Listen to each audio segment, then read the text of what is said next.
लोगों के बारे में सोचना ही छोड़ दो, चाहे वह अपने करीबी ही क्यों ना हो। खुद पर ध्यान दो, खुद के ऊपर काम करो, खुद को कैसे बदलना है, इस विषय पर हम आज एक आपको कहानी सुनाएंगे। तो चलिए शुरुआत करते हैं। बहुत समय पहले की बात है। एक बहुत ही बुद्धिमान सन्यासी एक जंगल के पास अपनी कुटिया बनाकर रहा करता था। जो भी उनके पास अपनी समस्या लेकर आता, वह बहुत ही बुद्धिमानी से उसकी समस्या का समाधान निकाल देते। एक दिन वह वहीं पास के ही एक गांव में भिक्षाटन के लिए गए। जब वो भिक्षा मांगकर वापस लौट रहे थे, तो रास्ते में उन्हें एक युवा व्यक्ति ने रोक लिया और कहा, मैंने सुना है कि आप किसी भी समस्या को बड़ी बुद्धिमानी से सुलझा देते हैं। हालांकि मुझे तो ज्यादा विश्वास नहीं कि आप मेरी इस जटिल समस्या को सुलझा पाएंगे, लेकिन मैंने लोगों से आपकी बुद्धिमानी के बहुत से किस्से सुन रखे हैं। इसलिए मैं आपसे एक बात जानना चाहता हूं कि हमें किसी भी काम में असफलता की घबराहट क्यों होती है, और हम अपने किसी भी लक्ष्य को असफलता के घबराहट के बिना कैसे प्राप्त कर सकते हैं। युवा व्यक्ति का यह प्रश्न सुन बौद्ध सन्यासी मुस्कुराए और बोले, मैं तुम्हारे इस प्रश्न का उत्तर जरूर दूंगा, और उसके बाद से तुम्हारी सारी घबराहट भी खत्म हो जाएगी। लेकिन उससे पहले तुम्हें मेरे साथ मेरी कुटिया तक चलना होगा। वह युवा लड़का उस सन्यासी की बुद्धिमत्ता को परखना चाहता था, इसीलिए वह कुटिया तक जाने के लिए तैयार हो गया। इसके बाद वह बौद्ध सन्यासी उस लड़के को अपने जंगल के पास बनी कुटिया में लेकर आए, लेकिन तब तक शाम हो चुकी थी, इसीलिए वह भोजन करके सो गए। अगले दिन जब वह उठे, तो बुद्धिमान सन्यासी ने उस लड़के से कहा, चलो आज मैं तुम्हें जंगल की सैर करा के लाता हूं। और वह दोनों जंगल की तरफ निकल पड़े। कुछ देर बाद बुद्धिमान सन्यासी ने उस लड़के को एक गुफा दिखाई और कहा, चलो मैं तुम्हें उस गुफा की सैर कराता हूं। लड़के ने कहा, हाँ चलिए, मुझे भी जंगल की गुफा देखने की काफी दिनों से इच्छा थी। इसके बाद वे दोनों गुफा के अंदर चले गए। गुफा के अंदर काफी अंधेरा था, लेकिन थोड़ी देर बाद बौद्ध सन्यासी चुपके से गुफा से बाहर निकल आए और उस गुफा के द्वार को बाहर से बंद कर दिया। उस लड़के ने गुफा के भीतर से बहुत आवाज दी कि मुनिवर कहाँ हैं आप, कहाँ चले गए, मुझे जवाब क्यों नहीं दे रहे। लेकिन बहुत देर तक कोई जवाब न मिलने के बाद वह घबरा गया और घबराकर गुफा के द्वार की तरफ भागा। जैसे ही वह गुफा की प्रवेश द्वार पर पहुंचा, वह हैरान रह गया। यह क्या, यहां तो किसी ने गुफा के द्वार को बाहर से बंद कर दिया है। अब मैं बाहर कैसे निकलूंगा। अब वह अकेले अकेले उस अंधेरी गुफा में काफी भयभीत और परेशान हो गया। वह सोचने लगा कि कहीं उस सन्यासी ने उसे मारने की योजना तो नहीं बनाई थी। अब वह गुफा में इधर उधर घूमकर बाहर निकलने का रास्ता ढूंढने लगा। वह गुफा में काफी देर तक इधर उधर भटकता रहा, लेकिन उसे बाहर निकलने का कोई रास्ता नहीं मिला। अब उसे जोरों की प्यास और भूख भी लग रही थी, इसीलिए वह शांत होकर एक जगह बैठ गया।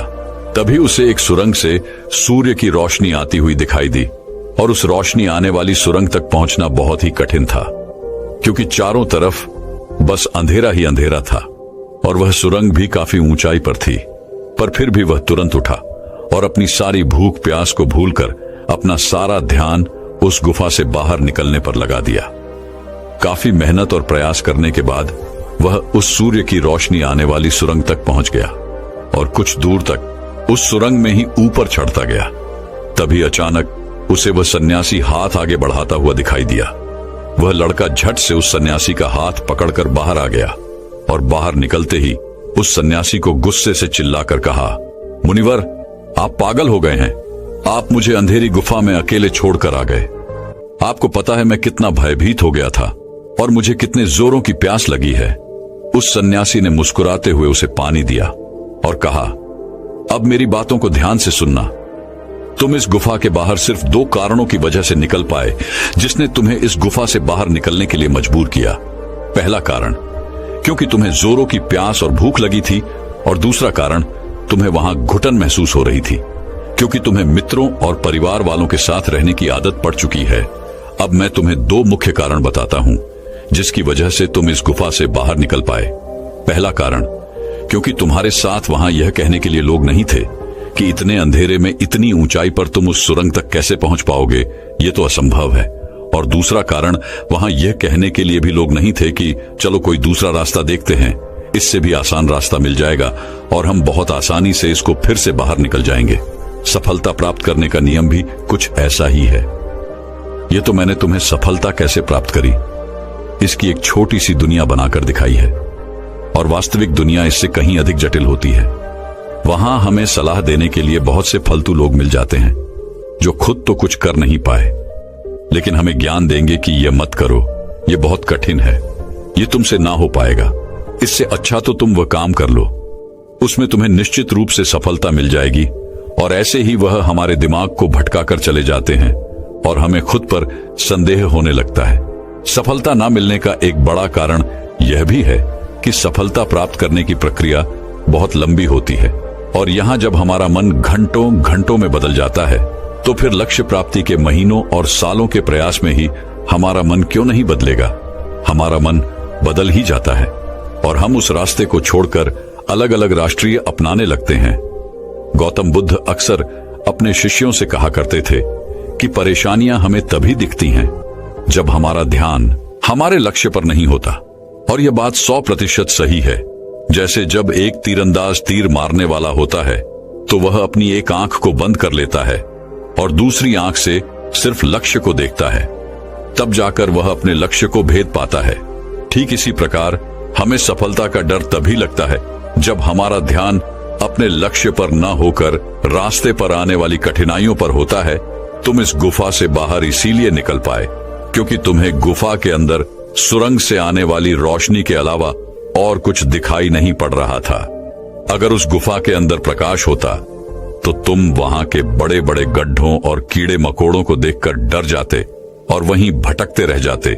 इसीलिए अपना सारा ध्यान केवल अपने लक्ष्य पर टिकाए रखो और आसपास क्या हो रहा है, लोग क्या बोल रहे हैं, उस पर ध्यान देना बंद कर दो। तुम्हारे मित्र और रिश्तेदार क्या कर रहे हैं, उन्हें सफलता मिली कि नहीं, ये सब देखना बंद कर दो और केवल खुद के काम पर ध्यान दो। फिर देखना कि जब तुम्हारा समय आएगा तो लोग खड़े होकर तुम्हारे लिए तालियां बजाएंगे। और इतना कहकर वह बुद्धिमान सन्यासी मौन हो गए। उस युवा लड़के ने कहा, मुनिवर, आपने तो आज मेरी आंखें ही खोल दी। आपने कही हर एक बात में ही मुझे बुद्धिमानी नजर आई। आप सच में बहुत बुद्धिमान हैं, इसीलिए सभी आपको बुद्धिमानी का लोहा मानते हैं। मैं आपको वचन देता हूं कि आज से मैं मेरे मन को कभी भी असफलता के डर से नहीं सताऊंगा। मैं अपना पूरा ध्यान सिर्फ अपने काम पर लगाऊंगा और जल्दी ही एक सफल व्यक्ति बनकर दिखाऊंगा। इतना कहकर उस लड़के ने बुद्धिमान सन्यासी का धन्यवाद किया और वापस अपने गांव चला गया। तो दोस्तों, चलिए इसके बाद की इससे भी अच्छी कहानी की शुरुआत करते हैं। पुराने समय की बात है। नगर में रहने वाला सबल नाम का एक लड़का अपनी जिंदगी से बहुत निराश था। उसकी निराशा का कारण यह था कि वह अब तक कुछ भी नहीं कर रहा था। उसके माँ बाप उसे ताने मारते कि तेरे सारे मित्र कुछ न कुछ कर रहे हैं, लेकिन तू अभी भी घर में ही बैठा हुआ है। मित्रों के बीच भी अक्सर उसका मजाक ही बनता। वह कहीं जाता तो लोग उससे पूछते कि क्या कर रहे हो। उसे यह बताने में बड़ी शर्म आती कि अभी वह कुछ भी नहीं कर रहा। धीरे धीरे उसने रिश्तेदारों के यहां जाना और लोगों से मिलना जुलना कम कर दिया। वह ज्यादातर समय अपने घर में ही बैठा रहता। वह अकेले में रोता, भगवान को कोसता और अपनी किस्मत को दोष देता। अब उसे अपनी जिंदगी बोझ सी लगने लगी थी। कभी कभी वह सोचता कि जब वे कुछ करने के लायक ही नहीं हैं, तो फिर उसके जिंदा रहने का भी क्या फायदा, उसे तो मर जाना चाहिए। एक दिन वह अपने नगर की एक सड़क से गुजर रहा था। तभी उसने देखा कि एक गुरु दुख के ऊपर प्रवचन दे रहे हैं। वह भी वहीं भीड़ में पीछे बैठ गया और गुरु के प्रवचन सुनने लगा।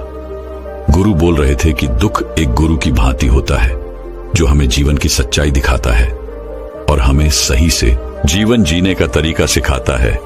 आप चाहें तो अपने दुख रूपी गुरु से जीवन जीना भी सीख सकते हैं और चाहें तो उस दुख में डूबकर बैठकर रो भी सकते हैं।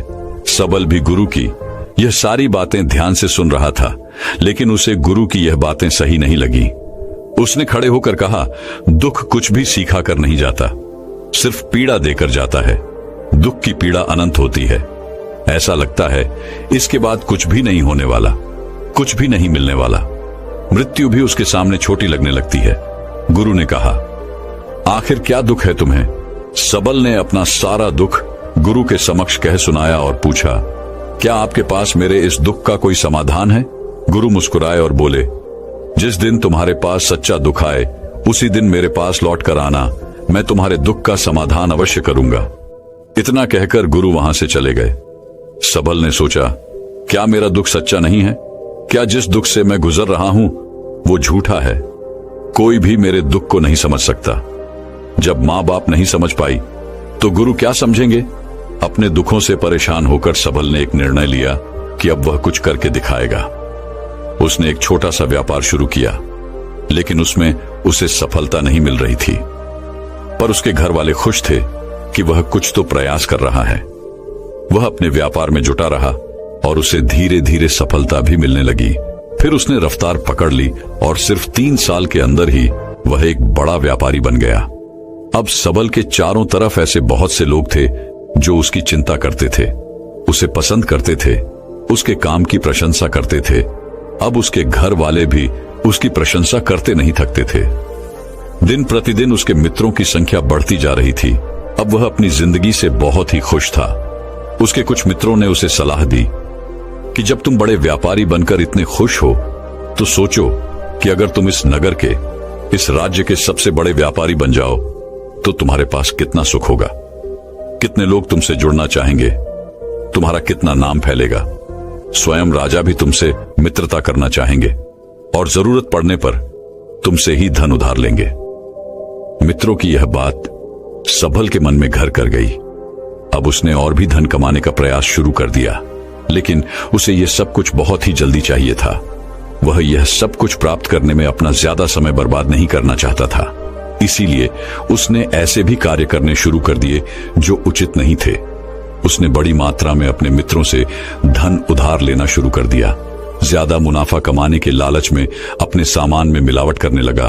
उसने दूसरे व्यापारियों के खिलाफ षड्यंत्र भी रचे, उन्हें डराया धमकाया। जैसा जैसा उसके मित्र उससे कहते गए वह वही करता गया। वही इन तरीकों से ज्यादा धन तो कमा रहा था, लेकिन अब उसके जीवन में सुकून ही रह गया था। उसके मन की शांति गायब हो गई थी। उसे रातों में नींद नहीं आती थी। वह किसी उधेड़बुन में लगा रहता था। सुख सदन की सारी वस्तुएं होने के बाद भी उसे किसी में सुख नहीं मिल रहा था। एक दिन सबल अपनी गाड़ी में सवार होकर कहीं जा रहा था। तभी रास्ते में उसे गुरु का आश्रम दिखा। वह रुक गया। वह गुरु के पास जाकर बोला, गुरुदेव, आपने कहा था कि जब तुम्हारे जीवन में सच्चा दुख आए तब मेरे पास आना। अब मैं बहुत दुखी हूं। मेरे रातों की नींद गायब हो गई है। मुझे कहीं सुकून नहीं मिल रहा। इस तरीके से सबल ने अपनी सारी समस्या गुरु के सामने कह सुनाई। गुरु ने कहा, जब तुम मुझसे पहली बार मिले थे तब भी तुम किसी दुख में थे। तुमने उस दुख से क्या सीखा?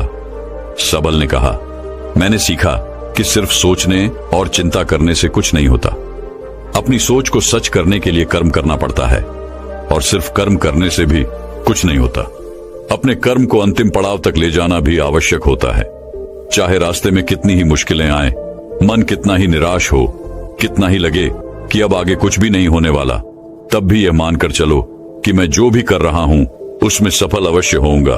लोग सिर्फ सफल व्यक्ति को ही सम्मान देते हैं, फिर चाहे कोई कितना ही अच्छा क्यों ना हो, वह लोगों की नजरों में बोझ ही होता है। यह सब सुन गुरु मुस्कुराए और बोले, यह असली दुख नहीं है। जब तुम्हारे जीवन में असली दुख आए तब मेरे पास आना, मैं उसका समाधान अवश्य करूंगा। सबल ने जाते समय गुरु को सोने के सिक्कों से भरा एक घड़ा भेंट किया। घड़ा देखकर गुरु ने कहा, यह मेरे किसी काम का नहीं, इसे उस पेड़ के नीचे गड्ढा खोदकर दफना दो। सबल ने गुरु के कहे अनुसार घड़े को पेड़ के नीचे दफना दिया और वहां से चला गया। कुछ दिनों तक तो व्यापार अच्छी तरक्की कर रहा था, लेकिन गलत व्यापार की वजह से ही धीरे धीरे उस व्यापार में घाटा होने लगा। उसकी सारी धन संपदा धीरे धीरे खत्म होने लगी और एक दिन ऐसा आया जब उसके पास कुछ भी नहीं बचा और वह कर्जे से भर चुका था। लेकिन वह निश्चिंत था क्योंकि उसने सारा कर्ज अपने मित्रों से ही लिया था। वह सोचता था कि उसके मित्र बुरे समय में उसका साथ देंगे, लेकिन ऐसा कुछ भी नहीं हुआ। बुरा समय आते ही मित्रों ने ही सबसे पहले अपना उधार मांगना शुरू किया और उधार वापस न करने पर जान से मारने की धमकी भी दी। उसके शुभ चिंतक, उसे चाहने वाले सब उससे दूर हो गए। उसके वो मित्र जो उसके साथ मौज मस्ती किया करते थे अब उससे दूर भागने लगे। उसके परिवार वाले उसे उसकी गलतियां और कमियां गिनाने लगे। उसकी सारी संपत्ति नीलाम हो गई और उसके पास कुछ भी नहीं बचा। उसने अपने पिता से सहायता मांगी तो पिता ने कहा, मेरे पास यह थोड़ी सी ही संपत्ति है, अगर मैं यह भी तुम्हें दे दूंगा तो तुम्हारी मां को कहां रखूंगा? यह संपत्ति ही हमारा आखिरी सहारा है। सबल के भीतर बहुत गहरा दुख था। उसके आसपास ऐसा कोई भी नहीं था जो उसके दुख को समझ सके, उसे संभाल सके। लोगों से मिले इस धोखे और विश्वासघात की वजह से ही वह अंदर तक टूट गया। उसे लगने लगा, अब जीने का क्या मतलब? अब तो मृत्यु ही एकमात्र सहारा है। वह आत्महत्या करने एक पहाड़ी की तरफ जा रहा था कि तभी उसे याद आया, गुरु ने कहा था, जब तुम्हारे जीवन में असली दुख आए तब मेरे पास आना। सबल गुरु के पास गया और अपना सारा दुख कह सुनाया। वह आंखों में आंसू भरकर बोला, मेरे इस दुख का समाधान कीजिए गुरुदेव। गुरु ने कहा, जब तुम्हारे जीवन में असली दुख आए तब मेरे पास आना, मैं उसका समाधान अवश्य करूंगा। सबल ने कहा, अभी जो मेरे जीवन में घट रहा है वह दुख नहीं है। आखिर असली दुख होता क्या है गुरुदेव? गुरु ने कहा, सबसे पहले तुम यह बताओ कि तुमने अपने इस दुख से क्या सीखा? सबल ने कहा, मैंने सीखा कि जो लोग हमारी सफलता, हमारी तरक्की की वजह से हमारे जीवन में आए हैं वह हमें धोखा अवश्य देंगे, क्योंकि वह बुरे समय में हमारे साथ खड़े नहीं होंगे। वह केवल अच्छे समय में हमारा फायदा उठाएंगे और बुरे समय में छोड़कर चले जाएंगे। भरोसा केवल उन्हीं लोगों पर करना चाहिए जो हमारे बुरे समय में, असफलता के समय में हमारे साथ खड़े रहते हैं। लेकिन ऐसे लोग बहुत ही कम होते हैं, पर जिसके पास होते हैं उन्हें उनकी कद्र करनी चाहिए, उनका अपमान नहीं करना चाहिए। मैंने यह भी सीखा कि कभी किसी के खिलाफ षड्यंत्र नहीं करना चाहिए। ईमानदारी और धैर्य के साथ अपना काम करना चाहिए और कभी लालच नहीं करनी चाहिए। अपना सारा दुख और अनुभव बताने के बाद सबल आंखों में आंसू भरकर गुरु के सामने बैठा रहा। थोड़ी देर बाद गुरु उठे और उस पेड़ के नीचे गड्ढा खोदकर वह घड़ा बाहर निकाला जो सोने के सिक्कों से भरा हुआ था और उस सबल को दे दिया और कहा, जब तुम्हारे जीवन में असली दुख आए तब मेरे पास आना। सबल ने गुरु को धन्यवाद दिया और उन्हें प्रणाम कर वहां से चला गया। उसने उस घड़े से एक छोटा व्यापार शुरू किया और वह एक छोटा व्यापारी बनकर भी खुश था। उसने पूरी लगन और ईमानदारी से व्यापार किया। देखते ही देखते वह अपने नगर का फिर एक बड़ा व्यापारी बन गया। उसका जीवन खुशियों और सुविधाओं से भर गया। लेकिन कोई कितना भी अच्छा हो, कितना भी अच्छा काम करे, दान करे, लोगों की मदद करे, लेकिन जीवन में दुख तो आता ही है। तो सबल के जीवन में भी दुख आया। उसके माता पिता एक ही दिन में मृत्यु को प्राप्त हो गए। सबल अपने माता पिता से बहुत प्रेम करता था, इसलिए उसे उनकी मृत्यु से बहुत गहरा आघात पहुंचा। वह उन दोनों के पार्थिव शरीर को शमशान घाट ले गया जहां उनकी अंतिम क्रिया की गई। वहां उसने अपने माता पिता के शरीर को जलते हुए देखा तो उसका मन बेचैन हो गया। उसके अंदर बहुत से प्रश्न उठने लगे। वह घर वापस आया तो उसने अपने माता पिता के घर और संपत्ति को देखा जिसके लिए उसके पिता हमेशा लड़ते रहते थे। आज वो लावारिस पड़ी है। आज उसकी देखरेख करने वाली, उसके लिए लड़ने वाली इस दुनिया से ही चले गए। उसके पिता ने जो भी कमाया था, जो भी बनाया था, वह सब यही रह गया था। एक दिन पहले तक किसी से भी अपनी संपत्ति के लिए लड़ जाने वाले उसके पिता आज खुद इस दुनिया से अलविदा हो गए थे। उसका मन इसी तरह के अनेक विचारों के बवंडर में फंसा हुआ था। उसे अंदर से अकेलापन और डर महसूस हो रहा था। उसे कुछ खालीपन सा महसूस हो रहा था। उसे लग रहा था कुछ तो है जिसे वो समझ नहीं पा रहा। इसीलिए वो गुरु के पास गया। उसे देखते ही गुरु ने कहा, क्या जीवन में कोई दुख है? सबल ने कहा, वैसे तो जीवन में कोई दुख नहीं है गुरुदेव, सब सुख है, सब अच्छा चल रहा है। लेकिन आज मेरे माता पिता की मृत्यु हो गई। इस घटना से मेरा मन बहुत दुखी और बेचैन है। गुरु ने कहा, इसमें दुखी होने वाली कौन सी बात है? एक दिन तो सभी के प्रियजनों को मरना ही है। हमेशा जीवित न तो कोई रहा है और न ही कोई रहेगा। एक दिन तो तुम्हें भी मरना ही है। हो सकता है कल ही मर जाओ या आज भी मर सकते हो। सबल ने कहा, यह आप क्या कह रहे हैं गुरुदेव कि मैं भी मर जाऊंगा? पर मैं तो अभी जवान हूं, गुरु ने कहा। इस भ्रम में तो सभी जी रहे हैं कि मृत्यु दूसरों को आती है, बूढ़ों को आती है, लेकिन बूढ़ों के सामने ही जवान मर जाते हैं, बच्चे मर जाते हैं। मृत्यु का किसी की उम्र से कोई संबंध नहीं, यह तो सबको अपना शिकार बना लेती है। गुरु की यह बातें सबल के मन में घर कर गई और वह चुपचाप वहां से चला गया। लेकिन उसका मन अभी बेचैन था, अब भी अशांत था। वह कुछ खालीपन सा महसूस कर रहा था। वह पूरे दिन अपने बारे में ही सोचता रहता कि वह कौन है, इस दुनिया में क्यों आया है, क्या सिर्फ चीजों का प्रयोग करना और मरना ही जीवन का लक्ष्य है।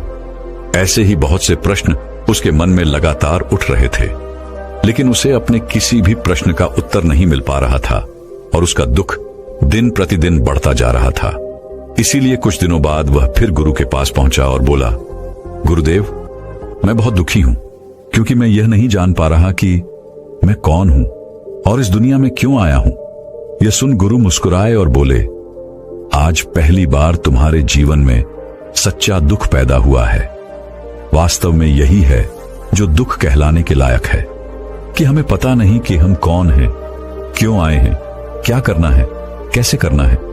सबल ने कहा, गुरुदेव, मेरे इस दुख का समाधान कीजिए। गुरु ने कहा, हम सभी इंसान जीवन भर क्या इकट्ठा करते रहते हैं? सबल ने कहा, हम सभी इंसान जीवन भर धन, संपत्ति, मान सम्मान, परिवार, मित्र, पद प्रतिष्ठा इत्यादि इकट्ठा करते रहते हैं। गुरु ने कहा, क्या इन इकट्ठा की हुई सभी चीजों में से एक भी चीज हम अपने साथ ले जा सकते हैं? सबल ने कहा, नहीं गुरुदेव, इनमें से कुछ भी साथ नहीं जाता। मेरे माता पिता के साथ भी कुछ नहीं गया, सब तो यही छूट गया, घर, परिवार, संपत्ति, सब कुछ। गुरु ने कहा, अब मेरी बातों को ध्यान से सुनना। इस दुनिया में हमें जो इकट्ठा करना चाहिए वो तो हम कभी इकट्ठा करते ही नहीं। चीजें हमारे सामने ही होती हैं, लेकिन हम उन्हें देखने का प्रयास ही नहीं करते। इस दुनिया में हमें जिस चीज को इकट्ठा करना है वह हम खुद हैं। हमें खुद को ही इकट्ठा करना है ताकि जब मृत्यु हो तो हम एक हो सके और स्वयं को पहचान सके। हम भीतर से बटे हुए हैं, प्रेम में, नफरत में, क्रोध में, जलन में, क्रूरता में, धन में, संपत्ति में, पद में, प्रतिष्ठा में, मान में, पहचान में, धर्म में, जाति में। ऐसे ही सैकड़ों हजारों चीजों और वासनाओं में हम बटे हुए हैं। हम टुकड़ों में जीवन जी रहे हैं। इस बंटवारे की वजह से हमारी चेतना कभी एक नहीं हो पाती। हमारी चेतना शक्ति बिखर गई है, इसलिए हमारे पास इतना भी समय नहीं है, इतनी भी ऊर्जा नहीं है कि हम मुड़कर एक बार अपने भीतर देख सकें। वास्तव में जिस धन की कमी, सुविधाओं की कमी, मान सम्मान की कमी को लोग दुख समझते हैं और जीवन भर उसे दुख दुख बोलकर रोते रहते हैं और उनका समाधान खोजने का प्रयास करते रहते हैं, उन्हें उसका समाधान कभी मिलेगा ही नहीं, क्योंकि जिन्हें लोग दुख कहते हैं वो असली दुख है ही नहीं। वो तो सिर्फ इंसान की चाहत है, उसकी इच्छा है, जिसकी पूर्ति कभी नहीं की जा सकती। इसीलिए यहां व्यक्ति को ऐसे दुखों का कभी समाधान मिला ही नहीं। इसीलिए इन सब के ऊपर अगर अपने दुखों का परम समाधान चाहिए तो सबसे पहले अपने आप को इकट्ठा करो, अपनी ऊर्जा को इस संसार से वापस खींचो और एकत्रित करो। अपने ऊपर ध्यान दो, खुद पर ध्यान लगाओ। मृत्यु से पहले ही अपने आप को पहचान लो, ऐसे ही बिखरे हुए मत चलो। सबल ने कहा, तो क्या गुरुदेव, हमें ये संसार छोड़ देना चाहिए? अपनी सभी इच्छाओं को मार देना चाहिए? किसी से प्रेम नहीं करना चाहिए? धन संपत्ति नहीं इकट्ठा करनी चाहिए? मान सम्मान की आशा छोड़ देनी चाहिए? गुरु ने कहा, एक बिखरे हुए मनुष्य के अंदर से कामनाएं, इच्छाएं और वासनाएं ऐसे ही निकलती हैं जैसे पहाड़ से कोई पत्थर गिर रहा हो, जिस पर पहाड़ का कोई नियंत्रण नहीं है, सिवाय देखने, परेशान होने और कुछ होने के। इसी प्रकार एक बिखरे हुए मनुष्य की इच्छाएं अनियंत्रित और दुखदायी होती है। उसका अनियंत्रित मन कुछ भी इच्छाएं और कल्पनाएं करता रहता है और दुखी होता रहता है। लेकिन जब व्यक्ति एकत्रित हो जाता है तो वह जो भी करता है सब उसके नियंत्रण में रहता है। तब इच्छाएं भी उसकी इच्छा से निकलती हैं। सबल ने कहा, गुरुदेव, आपने मेरे सच्चे दुख का समाधान कर दिया। आपका बहुत बहुत धन्यवाद। आज से मैं खुद को एकत्रित करने का प्रयास करूंगा। गुरु ने कहा, मानो शरीर में बहुत ऊर्जा है, बहुत शक्ति है और यह बेकार के कामों में भटक रह गई है, पृथ्वी की चीजों में लगी रहती है। यह ऐसा ही है जैसे कि एक अत्यंत शक्तिशाली मशीन किसी बच्चे के हाथों में दे दी गई हो और वह बिना सोचे समझे, बिना किसी नियंत्रण और जानकारी के बस इसकी शक्ति को कहीं भी बर्बाद कर रहा हो। इसीलिए अपने चेतना की शक्ति पर ध्यान दो और इसे एकत्रित करो। सबल को अपने प्रश्नों का उत्तर मिल चुका था। उसने गुरु का धन्यवाद किया और चुपचाप वहां से चला गया। दोस्तों, मैं उम्मीद करता हूं कि यह कहानी सुनने से आपके जीवन में अच्छे बदलाव आए होंगे। आपको इस वीडियो से क्या सीखने मिला, ये कमेंट करके जरूर बताएं और अपने परिवार, दोस्तों या आपके करीबी इंसान के साथ ये कहानी शेयर करके उन्हें भी इस ज्ञान से परिचित करवाएं। बाकी अगर आपको ये वीडियो दिल से अच्छी लगी हो तभी इस वीडियो को लाइक कर देना, और आपने अब तक इस चैनल को सब्सक्राइब न किया हो तो चैनल को सब्सक्राइब भी जरूर कर देना। आपका हर दिन शुभ हो और खुशियों से आपका जीवन भरा रहे। धन्यवाद। नमो बुद्धाय। सब कुछ इस दुनिया में एक नाटक चल रहा है। सब सुख दुख केवल कुछ ही समय के लिए आते हैं और चले जाते हैं। इसलिए इन सुख दुखों को भुलाकर हमेशा परमानंद में स्थित कैसे रहना है, यही हम आज एक प्रसिद्ध भिक्षु की कहानी के माध्यम से जानेंगे। तो चलिए कहानी की शुरुआत करते हैं। दोस्तों, वैसे तो भगवान ने हम में से हर किसी को वो सब कुछ दिया है जो हमें मिलना चाहिए था, लेकिन हम में से कुछ लोग उसकी कदर करते हैं और कुछ लोग उसकी कद्र कभी नहीं कर पाते। और कुछ तो ऐसे भी होते हैं कि उनके पास जो कुछ भी है वो उसका बखान करते थकते नहीं, यानी कि अपने मुंह से ही अपनी बढ़ाई करते कभी नहीं थकते। तो अगर आप भी उन्हीं में से एक है या फिर आपके मित्रों में से कोई एक ऐसा व्यक्ति है, तो दोस्तों आज की यह कहानी आपके लिए बहुत ही ज्यादा मजेदार होने वाली है। हालांकि थोड़ी सी लंबी जरूर होगी, लेकिन यकीनन आपको आपके सभी सवालों के जवाब जरूर मिलेंगे। बहुत समय पहले की बात है। एक राजा जिसके पास इतनी धन दौलत थी कि अगर वो हर रोज दान किया करता या फिर उसे बांटा करता तो भी उसकी दौलत कभी खत्म नहीं होती। एक बार उस राजा ने अपने जन्मदिन पर एक बहुत ही बड़ा महोत्सव रखा और सभी लोगों को उसमें आमंत्रित किया। राज्य के सभी लोग वहां पर आए हुए थे। जो लोग जो कुछ भी मांग रहे थे वो उन्हें दिया जा रहा था। लोग राजा की जय जयकार रहे थे। राजा की प्रशंसा हो रही थी। राज्य के सभी लोग कह रहे थे कि ऐसा राजा ना तो आज तक हुआ है और ना ही कभी होगा। यह सब सुन राजा भी मन ही मन बहुत खुश हो रहा था। वह फूले नहीं समा रहा था। तभी राजा ने अपने राज्य में आए हुए सभी लोगों से कहना शुरू कर दिया कि मेरे पास इतनी जमीन है कि मैं भी नहीं जानता और उसे कोई भी नाप नहीं सकता। मेरे पास एक ऐसा अभूतपूर्व है जिसमें कोई भी शत्रु कभी नहीं घुस सकता। मेरे पास इतनी धन और दौलत है कि अगर मैं उसे रोज लुटाना भी चाहूं तो वह कभी खत्म नहीं होगी, और मेरे बल के आगे कोई भी शत्रु अपने घुटने टेक देता है। राजा अपने बखान में लगा हुआ था। वह अपनी बढ़ाई कर ही रहा था कि तभी उस भीड़ में से एक फकीर साधु बाहर आया। उस साधु ने राजा से कहा, है राजन, तुम्हारे पास कुछ भी नहीं है, फिर तुम भला इतनी अपनी बढ़ाई क्यों कर रहे हो? मुझे तो लग रहा था कि मैं ही गरीब हूं, लेकिन तुम तो मुझसे भी ज्यादा गरीब निकले। इतने लोगों के सामने जब फकीर ने राजा से यह सब कहा तो राजा को क्रोध आ गया। राजा ने तुरंत ही उस फकीर को कारागार में डाल दिया। अगले दिन उस फकीर साधु को राज्यसभा में बुलाया गया और उस फकीर से राजा ने कहा, अब कहो तुम क्या कहना चाहते हो?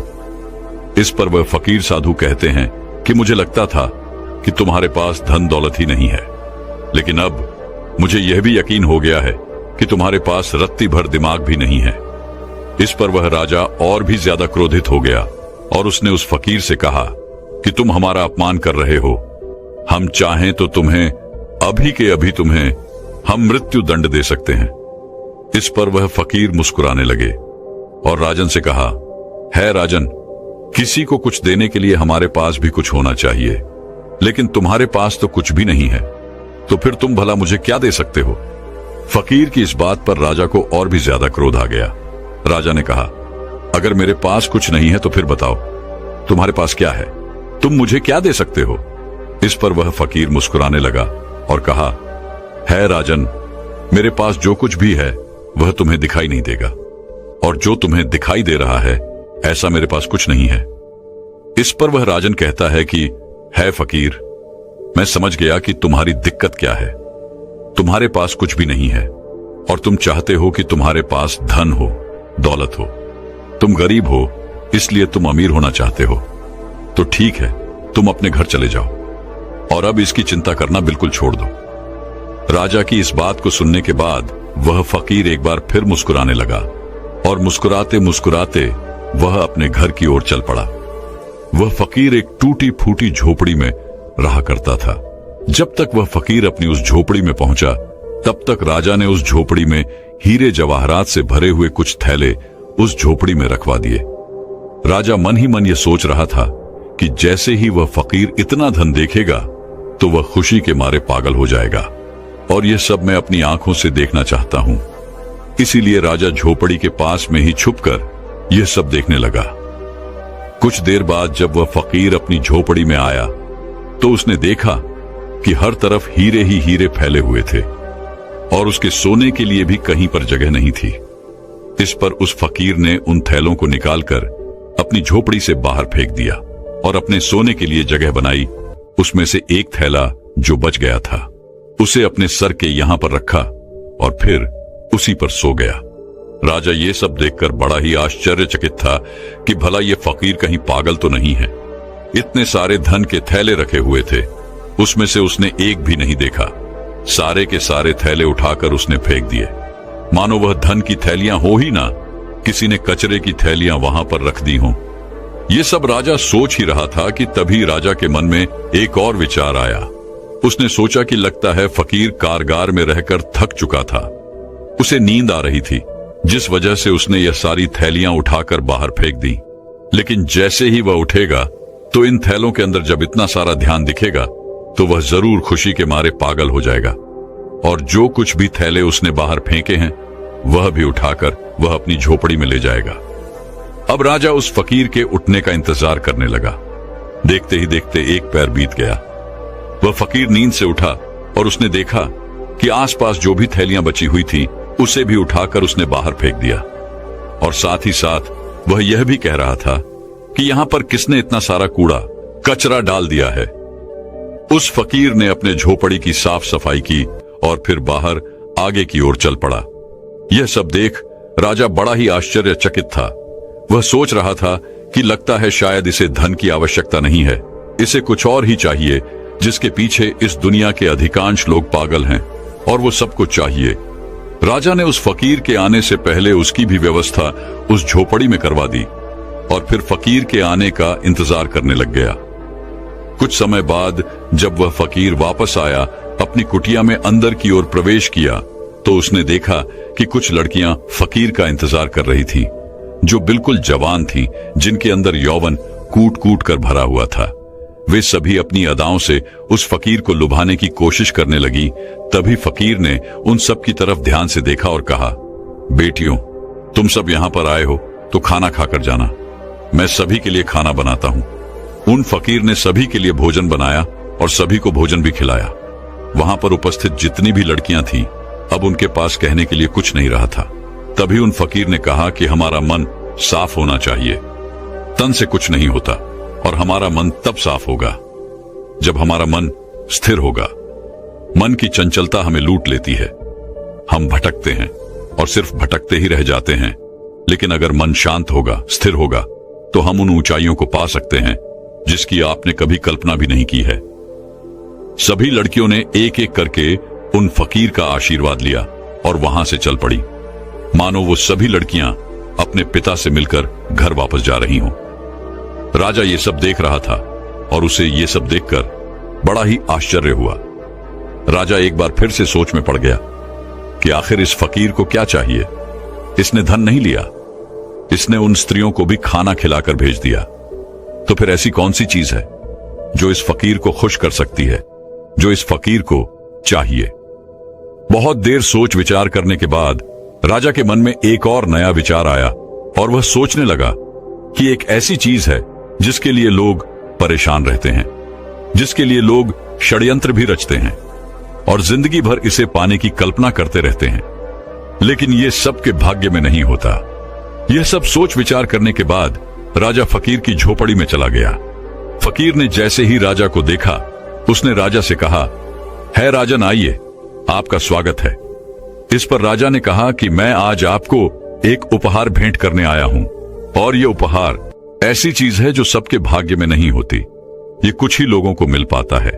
इसके लिए लोग लड़ते भी हैं, मरते भी हैं और षड्यंत्र भी करते हैं, और फिर भी यह उनके नसीब में नहीं होता।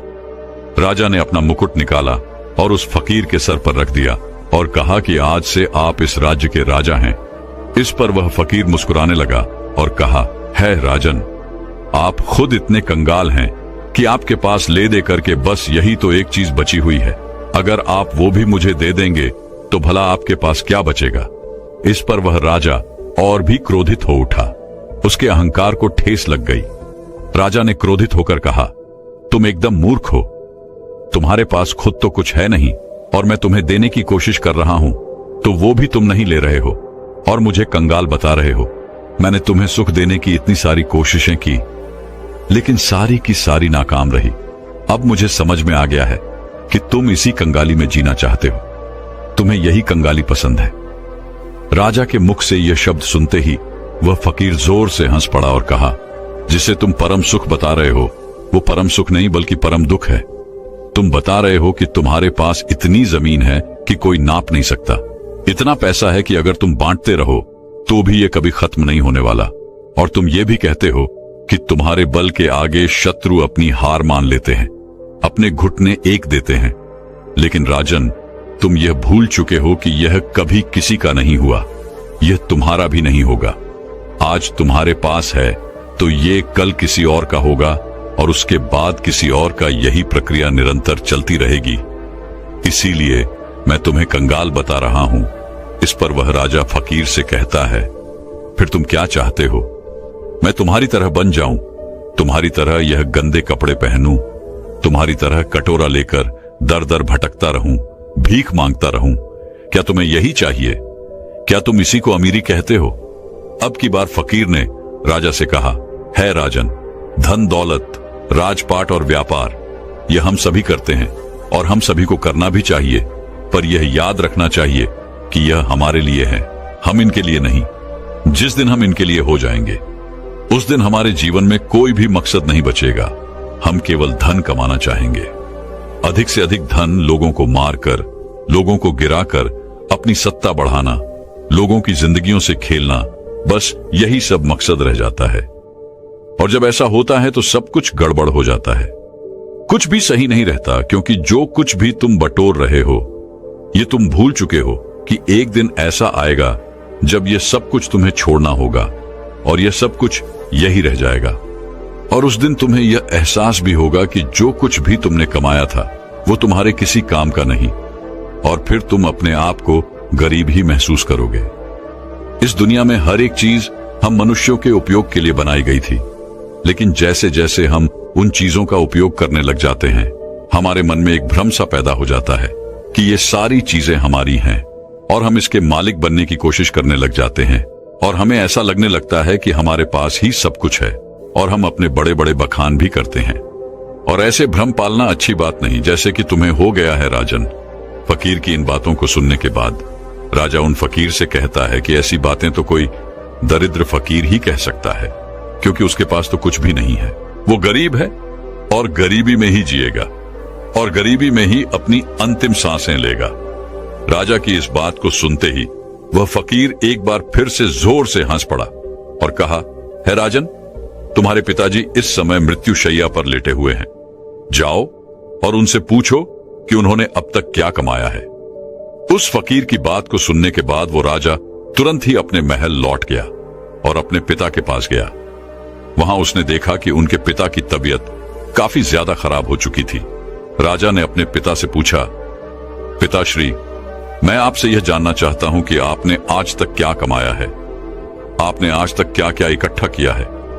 इतना बड़ा राज्य है, इतनी धन, इतनी दौलत है, इतना यश है, और मेरे जैसा एक पुत्र भी है।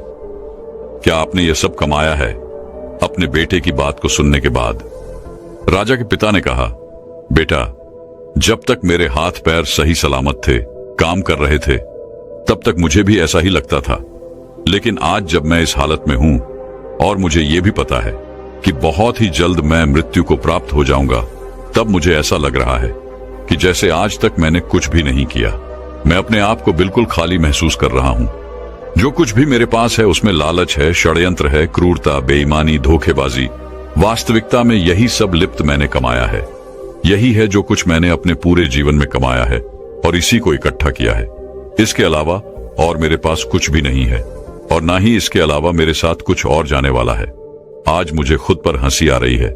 इस महल में मेरे साथ कितने ही ऐसे लोग थे जिन्हें मैं अपना कहता था, जिनसे मेरा लगाव था, लेकिन आज वह मेरे साथ नहीं है। यहां तक कि तुम भी मेरे साथ नहीं हो। इतना बड़ा मूर्ख और कौन हो सकता है? पिता के मुख से यह सारी बातें सुनकर राजा के मन को बड़ी ही ठेस लगी। उसे बड़ी तकलीफ हुई। वह तुरंत ही उन फकीर के पास वापस लौटा और उन फकीर से कहने लगा कि जो तुम कहते थे वो बिल्कुल सही है। तुम कह रहे थे कि मैं कंगाल हूं, मैं गरीब हूं और मेरे पास देने के लिए कुछ भी नहीं है। तुम बिल्कुल सही कह रहे हो, लेकिन मैं अमीर बनना चाहता हूं और मैं अपनी अमीरी लोगों में बांटना चाहता हूं। तो यह मैं कैसे कर सकता हूं ताकि मैं अपने अंतिम समय पर यह ना कह पाऊं कि मेरे पास कुछ भी नहीं है। राजा की इन बातों को सुनने के बाद फकीर ने राजा से कहा कि तुम्हारे पास जो कुछ भी है, धन, दौलत, वैभव, इन सभी को सही ढंग से उपयोग करो और तुम अमीर हो जाओगे। अगर तुम सही उद्देश्य के साथ अपने कार्य को करते रहोगे तो उसका फल भी तुम्हें अच्छा ही मिलेगा। इस पर वह राजन फकीर से कहता है कि आखिर इसमें सही क्या है, यह आप ही मुझे बताइए। राजा की इस सवाल का जवाब देते हुए फकीर कहते हैं कि धन कमाओ और धन के मालिक बनो, लेकिन याद रखना कि कभी भी धन को अपना मालिक मत बनने देना। तुम राजा हो तो राजा के अपने कार्य को भी पूरा करो, प्रजा का ख्याल रखो, लेकिन प्रजा को लूट कर अपना धन, अपना वैभव मत बढ़ाओ। अपनी प्रशंसा खुद मत करो। ऐसे कार्य करो जिससे लोग तुम्हारी प्रशंसा करें, और जिस दिन लोग तुम्हारी प्रशंसा करना शुरू कर देंगे उस दिन समझ जाना कि तुमने अपने जीवन में कुछ अच्छा कमाया है जो तुम्हारे साथ जा सकता है। इस संसार में सभी भौतिक चीजों से अपने आप को जोड़ना छोड़ दो, क्योंकि ये सारी चीजें नश्वर हैं और यहीं पर रह जाएंगी, जैसे कि तुम भी नश्वर ही हो। तुम आए तो अकेले ही थे, लेकिन तुम अपने साथ अपने कर्म लेकर जाओगे। ये अच्छे हो सकते हैं या फिर बुरे, इससे तुम्हारा पीछा नहीं छूटने वाला। राजा को सारी बातें समझ में आ चुकी थी। राजा ने फकीर को धन्यवाद कहा, उन्हें प्रणाम किया और वापस अपने महल की ओर चल पड़ा।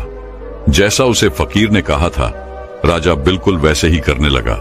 न तो उसने उसके बाद से कभी धन बांटा था, न ही बेवजह किसी को दंड दिया, और न ही बेवजह उसने अपने पड़ोसी देशों पर चढ़ाई करके उन्हें जीतने की कोशिश की।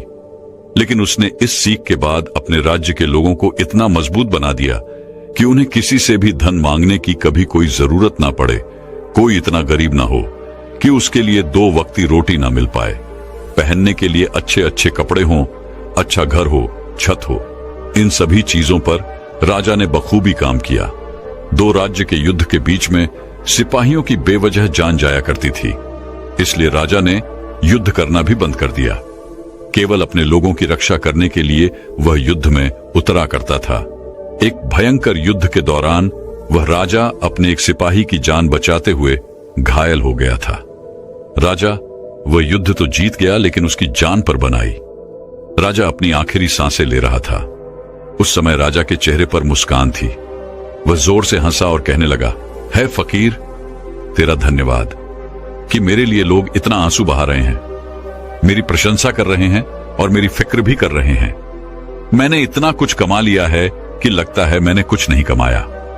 मैं खाली हाथ आया था और खाली हाथ ही जा रहा हूं। ना मेरे पास कुछ अच्छा है और ना ही कुछ बुरा। तभी अचानक वह फकीर राजा के पास आया और राजा से कहने लगा, अरे इतनी क्या जल्दी है, अभी तो तुम्हें और शासन करना है। उस फकीर ने अपनी पोटली से एक औषधि निकाली और राजा को पिला दी। देखते ही देखते वह राजा बहुत ही जल्दी फिर से स्वस्थ हो गया, और जैसे ही वह पूरी तरह से स्वस्थ हुआ, वह वापस उस फकीर से मिलने उसी झोपड़ी में चला गया। लेकिन जब वो वहां गया तो बिल्कुल भी हैरान रह गया, क्योंकि वहां पर कोई फकीर नहीं था। वह फकीर कहां गया ये किसी को नहीं पता। दोस्तों, कुछ इसी प्रकार हम अपना जीवन सिर्फ धन कमाने में लगा देते हैं। जीवन भर हम उस धन को कमाते हैं जो धन हमारे किसी काम का नहीं। हम ऐसी ही चीजें इकट्ठा करते रहते हैं और आखिर में अंतिम समय आने पर हमें यह एहसास होता है कि हमने सब कुछ कमाकर भी कुछ नहीं कमाया और हमारे साथ सिर्फ हमारे कर्म ही रह जाते हैं। तो दोस्तों, चलिए अब अपनी नींद को पूरी तरह से योग निद्रा के माध्यम से ध्यान में कैसे परिवर्तित करना है और ब्रह्मचर्य में सुबह जल्दी उठने की आदत कैसे लगानी है, इस विषय पर अगली कहानी की शुरुआत करते हैं। दोस्तों, कहते हैं जिन लोगों की नींद मृत्यु के समान शांत और स्थिर हो जाए, उन लोगों का हर सुबह एक नया जन्म होता है। इसका अर्थ यह हुआ कि जिस प्रकार ऋतु के समय हमारी सांसें एकदम से थम सी जाती है, उसी प्रकार नींद में अगर हमारी सांसें इतनी धीमी रफ्तार से चलेंगी जिसका किसी को पता ना चले कि हम सांसें ले रहे हैं या नहीं, तो यह समझ जाइएगा कि आप योग निद्रा में हैं। योग निद्रा का अर्थ यह हुआ कि आपकी नींद ही आपके लिए ध्यान बन चुकी है, और यदि एक बार आप योग निद्रा में पहुंच गए तो आपको ब्रह्म मुहूर्त में जागृत होने का प्रयास कभी नहीं करना पड़ेगा, क्योंकि एक साधारण व्यक्ति की नींद 8 घंटों की होती है और वहीं पर जो व्यक्ति योग निद्रा में होता है उसकी नींद केवल 4 से 5 घंटों की ही होती है। इसी कारण यदि आप योग निद्रा में होंगे तो आपका अपना शरीर ब्रह्म मुहूर्त में बिस्तर छोड़ देगा। यदि आप भी अपनी नींद को योग निद्रा की नींद बनाना चाहते हैं, अपने आप को ब्रह्म मुहूर्त में उठाना चाहते हैं, तो इसके लिए आपको एक बात समझनी बहुत जरूरी है, और वह यह है कि अपने शरीर के साथ जबरदस्ती हमें नहीं करनी चाहिए। अगर आप जबरदस्ती करके किसी तरह से तरह तरह के उपकरणों का इस्तेमाल करके यदि आप ब्रह्म मुहूर्त में उठ भी जाते हैं तो आपकी नींद पूरी नहीं होगी। आपका शरीर थका हुआ होगा और आपका ध्यान भी पूरी तरह नहीं लग पाएगा। इसलिए यदि आप किसी तरह से ब्रह्म मुहूर्त में जबरदस्ती उठ भी जाते हैं तो आप ब्रह्म मुहूर्त की उस समय का, उस ऊर्जा का भरपूर उपयोग नहीं कर पाएंगे। और वहीं पर यदि आपकी आंखें खुद ब खुद ब्रह्म मुहूर्त के समय पर खुल जाती हैं तो आप सुबह के ध्यान में गहरे उतर सकते हैं, ब्रह्म मुहूर्त की उस ऊर्जा का भरपूर उपयोग कर सकते हैं।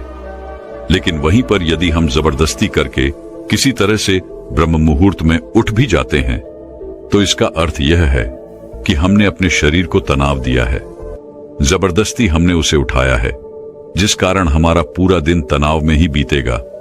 हम दिन भर थका हुआ महसूस करेंगे, हारा हुआ महसूस करेंगे और हमारा मन भी किसी कार्य में नहीं लग पाएगा। यदि आप वास्तव में ब्रह्म मुहूर्त में उठना चाहते हैं तो इसकी तैयारी आपको पिछली रात को ही करनी होगी। जैसे कि मान लीजिए आप रोज रात को 8 बजे तक खाना खा लेते हैं, तो उसके बाद 9 बजे तक आप सोने की तैयारी कर लीजिए। आपको यह समय निश्चित रखना होगा। नियमित तौर पर आपको हर रोज 9 बजे ही सोना होगा। 9 बजे आपको अपने बिस्तर पर पहुंच जाना है, शांत होकर स्थिर होकर सो जाना है। और एक बात और याद है, जब आप इस अवस्था में होंगे तब आपके मन में किसी प्रकार के कोई विचार नहीं होने चाहिए, जैसे कि आज मैंने यह काम नहीं किया, आज मैंने वह काम नहीं किया। यदि मैंने इस कार्य को आज कर लिया होता तो कल मेरे ऊपर इतना दबाव ना होता। आपके दिन भर के सारे काम दिन भर में छूट जाने चाहिए। यदि आप व्यापार करते हैं तो आपके व्यापार के सारे काम वहीं रह जाने चाहिए। इस स्थिति के दौरान आपके मन में ऐसे कोई विचार नहीं होने चाहिए जिससे आप और आपकी नींद पर प्रभाव पड़े, फिर चाहे वह कार्य आपके लिए कितना भी जरूरी क्यों ना हो, फिर चाहे वह विचार ही आपके लिए कितना भी जरूरी क्यों ना हो, क्योंकि एक अच्छी नींद देना अति आवश्यक होता है, जिससे हमारा शरीर ऊर्जावान बना रहता है, ताकतवर बना रहता है। गहरी नींद के मुकाबले और कोई काम जरूरी नहीं होता, क्योंकि अत्यधिक धनी से धनी लोग भी धन तो बड़ी सरलता से कमा लेते हैं, लेकिन वह उसे अपने लिए रातों की नींद नहीं खरीद सकते। और यदि मान लीजिए आपने 9 बजे का समय तय कर लिया है, क्या आपको ठीक इसी समय पर सोना है, तो इसके लिए आपको करीबन 2 घंटे पहले से ही इसकी तैयारी शुरू कर देनी चाहिए। यदि आप ऐसा सोचते हैं कि मैंने 9 बजे ही भोजन कर लिया और 9 बजे ही मैं बिस्तर पर चला जाता हूं और उसके बाद मुझे गहरी नींद आ जाएगी, तो यह आपका वहम है, क्योंकि यदि आप सच कुछ योग निद्रा का आनंद लेना चाहते हैं, इसे अपने जीवन में उतारना चाहते हैं, तो आपको करीबन 2 घंटे पहले से इसकी तैयारियां शुरू कर देनी चाहिए। इसके लिए आप जितना जल्दी भोजन कर लेंगे उतना अच्छा है। मान लीजिए कि आप 9 बजे सोना चाहते हैं, तो आप करीबन 7 बजे भोजन कर लें, जिससे आपको आपके खाने को पचाने के लिए थोड़ा समय मिल पाएगा। लेकिन क्या आपने कभी यह देखा है कि जैसे ही हम खाना खाते हैं उसके कुछ देर बाद ही हमें नींद आने लगती है? ऐसा इसलिए होता है क्योंकि हमारा शरीर उस खाने को पचाने के लिए अपनी पूरी ऊर्जा लगाने के लिए तैयार हो जाता है, और ऐसे समय पर हम थकावट महसूस करते हैं और हमें नींद आने लगती है। और ऐसे समय पर हमारे शरीर को अत्यधिक आराम की आवश्यकता भी होती है, और जब हम सो जाते हैं तो नींद में हमारा शरीर यूं ही काम करता रहता है। वह उस खाने को पचाने में जुटा रहता है जो हम सोने से पहले खाकर सोए होते हैं। इसीलिए आप रात्रि का भोजन जितनी जल्दी कर लेंगे उतनी ही जल्दी आपका भोजन पच जाएगा और आप एक गहरी नींद ले सकेंगे। आयुर्वेद के हिसाब से हमें रात्रि का भोजन सूरज के ढल जाने के पहले करना चाहिए, और आयुर्वेद में यह भी कहा गया है कि रात्रि का भोजन जितना हल्का होगा उतना ही हमारा शरीर ऊर्जावान होगा, उतनी ही जल्दी हमारा शरीर उसे पचाने में सक्षम होगा। इसलिए हमेशा कोशिश करें कि रात्रि में हमेशा हल्का भोजन करें। लेकिन आजकल हम में से अधिकांश लोग तरह तरह के तरल पदार्थों का इस्तेमाल करते हैं, तरह तरह के तेलों का इस्तेमाल करते हैं ताकि वो अपने खाने को और भी ज्यादा स्वादिष्ट बना सकें। लेकिन इससे हमारे खाने को पकाने में और भी ज्यादा समय लगता है, और जिस भोजन को पकाने में जितना ज्यादा समय लगता है वह भोजन उतना ही ज्यादा पचने में भी समय लेता है। और इसी के विपरीत जिस भोजन को पकाने में कम समय लगता है वह भोजन उतना ही हल्का होता है और हमारे शरीर के लिए उतना ही ऊर्जावान भी होता है। हमारा शरीर इस भोजन को बड़ी आसानी से पचा लेता है और हमारे शरीर को भरपूर ऊर्जा जल्द से जल्द प्रदान कर पाता है। अगर हम कुछ उदाहरण लें तो आपने देखा होगा आटे की रोटी बनाने में हमें थोड़ा समय लगता है, और जब हम इसका सेवन करते हैं तो इससे हमारा शरीर पचाने में भी भरपूर ऊर्जा का इस्तेमाल करता है। वहीं पर यदि चावल की बात की जाए तो इसे पकाने में कम समय लगता है और ये बहुत हल्का भी होता है, और इसे पचाने में हमारे शरीर को मेहनत भी बहुत कम करनी पड़ती है, जिससे हमारे शरीर की ऊर्जा बहुत कम खपत होती है। इसी प्रकार खिचड़ी, चावल, उबली हुई सब्जियां, ये सब हल्के खाने में आते हैं, और वहीं पर रोटी, घी, तेल इत्यादि ये सारे भारी खाने में आते हैं, जिन्हें पचाने में हमारे शरीर को अत्यधिक ऊर्जा लगानी पड़ती है और हमारे शरीर को इसे पचाने में अत्यधिक समय भी लग जाता है। और आप लोगों ने यह भी देखा होगा कि जब हम में से अधिकांश लोग भारी भोजन करते हैं तो उन्हें नींद बहुत देर तक आती है, अर्थात वो बहुत देर तक सोते रह जाते हैं, क्योंकि इसे पचाने में अत्यधिक समय लगता है, अत्यधिक ऊर्जा नष्ट होती है। इस कारण हमारा शरीर थक जाता है और उसे आराम की भी अत्यधिक आवश्यकता होती है, और इसी कारणवश हमारे शरीर में तरह तरह की बीमारियां भी उत्पन्न होने लगती है। लेकिन आजकल हम लोगों को यही नहीं पता होता कि हमें किस तरह का भोजन करना चाहिए। आप में से अधिकांश लोग रोज सुबह सुबह या शाम के वक्त व्यायाम करने जाते होंगे, अच्छा शरीर बनाने के लिए, अच्छा और सुडौल दिखने के लिए, जिससे आपका शरीर बलवान हो, ऊर्जावान दिखे। लेकिन इसके लिए आप भारी भोजन भी करते हैं। इससे आपका शरीर ऊर्जावान और सुडौल तो दिखता है, लेकिन शरीर की वह प्राकृतिक ऊर्जा, वह प्राकृतिक स्फूर्ति और प्राकृतिक ताजगी हमेशा के लिए नष्ट हो जाती है। इसलिए कहा जाता है कि शरीर का बलवान होने से ज्यादा मजेदार है मन का आनंदित होना। यह बात बिल्कुल सच है कि हर एक मनुष्य को व्यायाम करना चाहिए, जिससे उसका शरीर स्वस्थ और सुडौल बना रहता है, रोग मुक्त रहता है।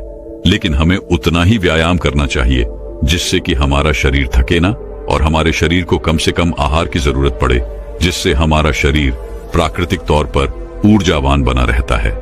आपने खुद इस चीज का अनुभव किया होगा जब आप में से अधिकांश लोग व्यायाम करते होंगे, और जब आप किसी दिन जरूरत से ज्यादा या फिर यूं कहें कि कुछ कठिन व्यायाम कर लेते हैं तो आपका शरीर अत्यधिक थक जाता है और आपकी नींद की अवधि भी बढ़ जाती है। इसी कारणवश हमारे शरीर को ज्यादा आराम की जरूरत पड़ जाती है और हम इस पर ध्यान नहीं दे पाते। इसीलिए जब अगले दिन हम उठते हैं तो हमारा शरीर थका हुआ महसूस होता है, हमारे शरीर के अंदर हमें ऊर्जा कम महसूस होती है, लेकिन जो व्यक्ति समझदार हैं, वो लोग यह जानते हैं कि हम चाहे शरीर के लिए कितना भी व्यायाम क्यों ना कर ले, इसे चाहे कितना भी बलवान क्यों ना बना ले, लेकिन एक ना एक दिन तो इसे मिट्टी में मिलना ही है। और यही बात यदि हम अपने मन को समझाने में सफल हो जाते हैं, तो इससे बड़ी जीत हमारे लिए और कुछ नहीं हो सकती, क्योंकि मन को समझाने से बड़ा काम इस दुनिया में कुछ हो ही नहीं सकता।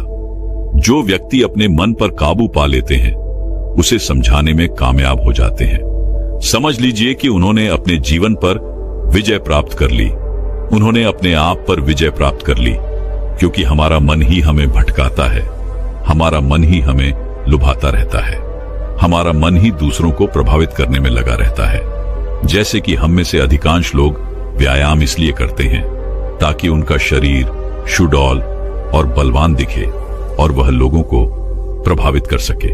जैसा कि आजकल हम सभी तरह तरह के विज्ञापनों में देखते रहते हैं, उसे देखकर हमारा मन भी उसी तरह काम करने लग जाता है, क्योंकि हमने हमेशा से तरह तरह के कलाकारों को देखा है जो अपने शरीर को सुडौल और आकर्षक बना लेते हैं। हमारा मन भी उसी पर काम करता है। हमारे मन को भी वही चाहिए, हमारे मन को भी लोगों को प्रभावित करना है, जिस कारण हम भी उसी राह पर चल पड़ते हैं। लेकिन हम कभी ये नहीं सोचते कि अगर हमारा समाज साधु संतों, ऋषि मुनियों की तरह मन को आकर्षण बनाने में ध्यान देते, तो शायद हम व्यायाम से कहीं ज्यादा ध्यान को देते, उसे महत्वपूर्ण समझते। खैर, हम अपने विषय की तरफ आगे बढ़ते हैं। रात्रि को करीबन 7 बजे के आसपास आपको भोजन कर लेना है, और यह भोजन हल्का होना चाहिए। उसके बाद आपको अपने शरीर को शांत और स्थिर बनाने की कोशिश करनी है, क्योंकि इस दौरान आपके पास कोई और काम नहीं होना चाहिए।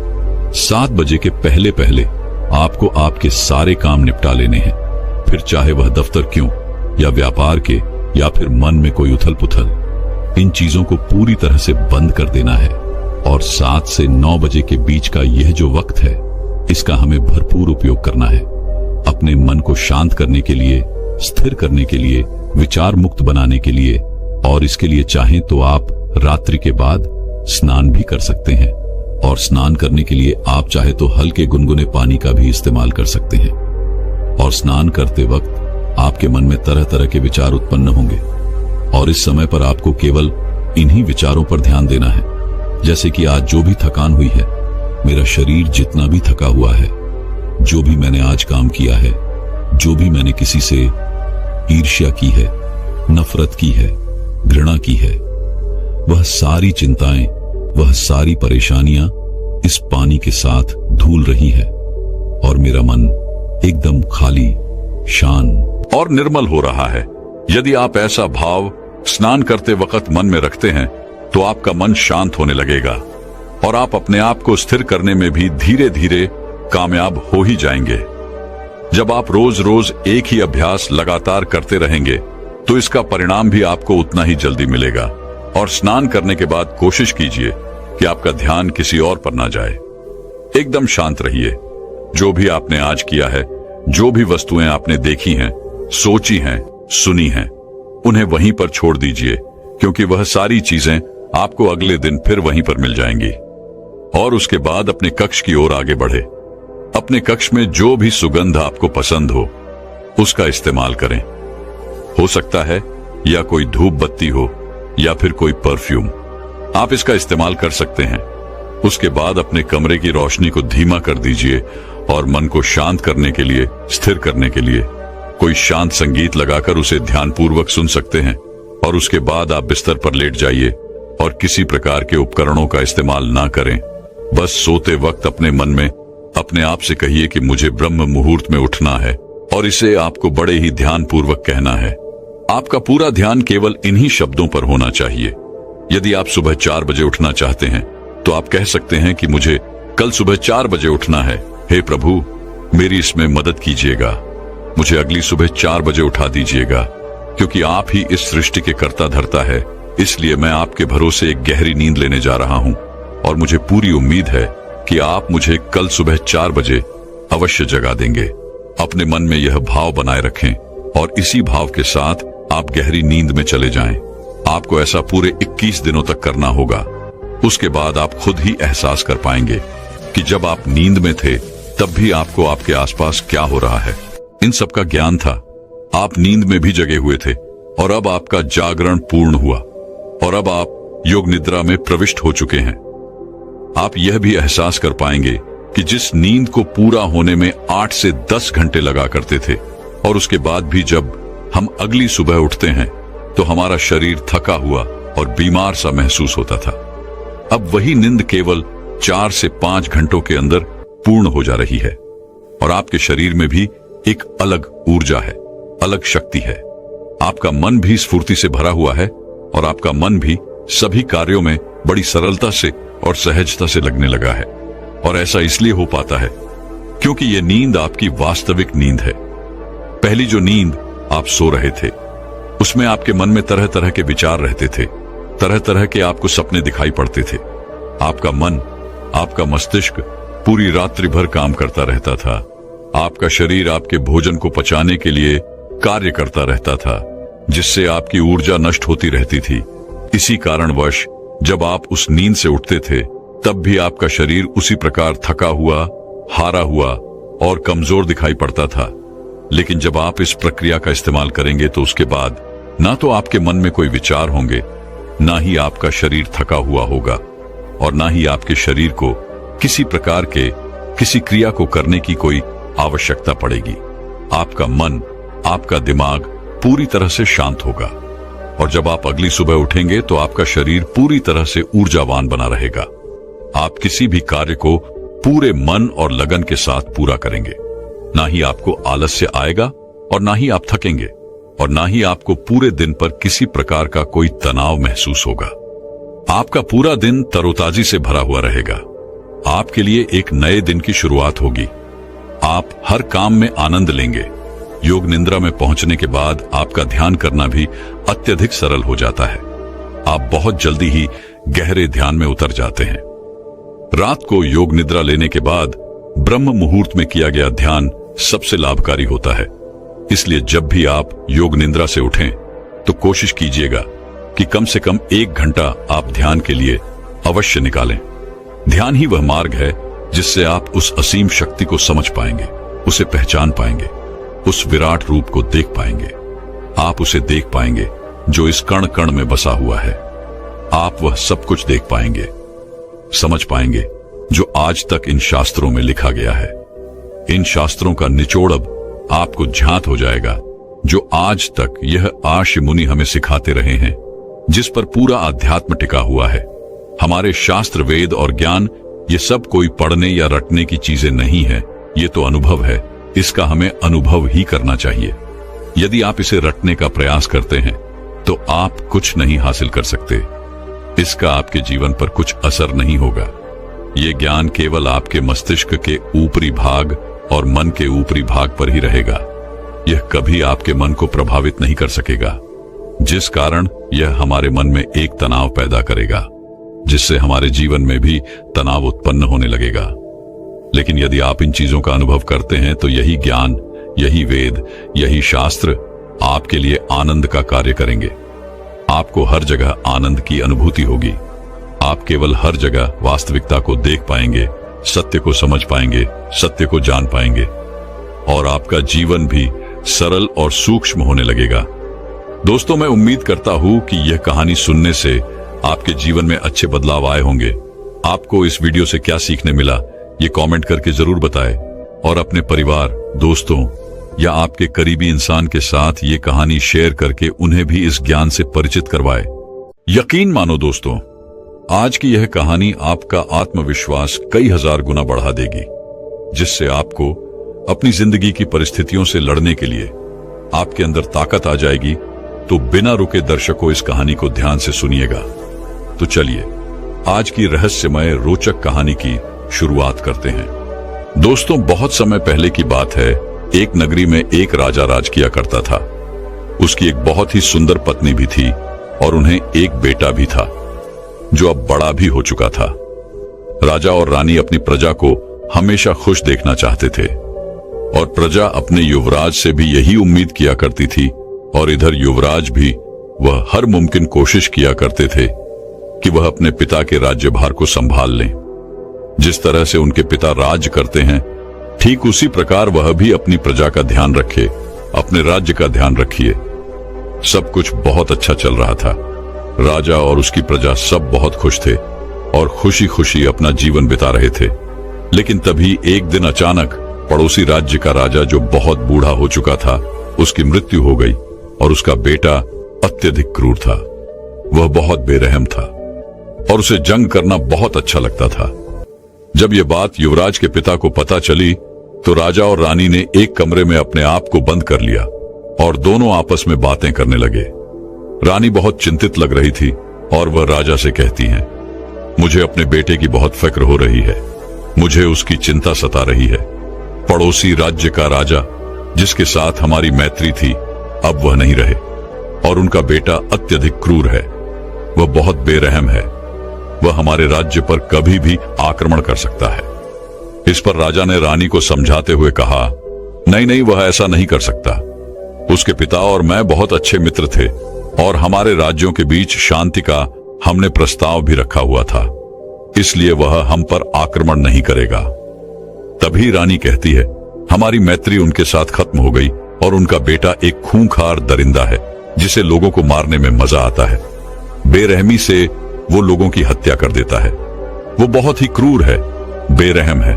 वो हमारे राज्य पर आक्रमण अवश्य करेगा और आप अब भी बूढ़े हो चुके हो। यदि उसने हमारे राज्य पर आक्रमण किया तो फिर भला हम उसका सामना कैसे करेंगे? हमारी सेना भी अब उतनी प्रबल नहीं रही और ना ही हमारा बेटा अभी उस लायक है कि वह युद्ध कर सके। यदि उसने आक्रमण किया तो हमारा राज्य तहस नहस हो जाएगा। हमारे राज्य में कुछ नहीं बचेगा, सब कुछ बर्बाद हो जाएगा। इतना कहकर रानी रोने लगी। इधर राजा जैसे ही रानी को चुप कराने का प्रयास करते हैं, तब तक सेनापति दौड़ता हुआ राजा के पास आता है और कहता है, ही राजन, पड़ोसी राज्य ने हमारे राज्य पर आक्रमण कर दिया है। अब हमें उनका सामना करना ही पड़ेगा। इतना कहकर मंत्री वहां से चला गया। उसके बाद राजा और रानी दोनों ने इस जंग को लड़ने का निश्चय किया। फिर दोनों इस जंग को लड़ने के लिए निकल पड़े। वहीं पर दूसरी तरफ युवराज, जो कि इस राज्य का होने वाला राजा था, उसे कुछ सैनिकों के साथ अलग रखा गया ताकि उसे कोई हानि न पहुंचा सके, और उसकी सुरक्षा के लिए कुछ सैनिक भी युवराज के साथ ही थे। इधर दूसरी तरफ राजा और रानी उस जंग में अपना पूरा योगदान दे रहे थे। वह उस जंग को जीतना चाहते थे। उन्होंने हर अथक प्रयास किया, लेकिन राजा और रानी अब बूढ़े हो चुके थे। अब उनमें वह क्षमता नहीं थी कि वह इस युद्ध को जीत सके, लेकिन फिर भी उन्होंने हर मुमकिन कोशिश की और इस युद्ध को जीतने का प्रयास किया। ये युद्ध करीबन 2 दिनों तक चला, लेकिन राजा इस बीच बहुत घायल हो चुका था और अब उसके अंदर लड़ने की क्षमता नहीं बची थी और लड़ते लड़ते राजा ने अपने प्राण त्याग दिए।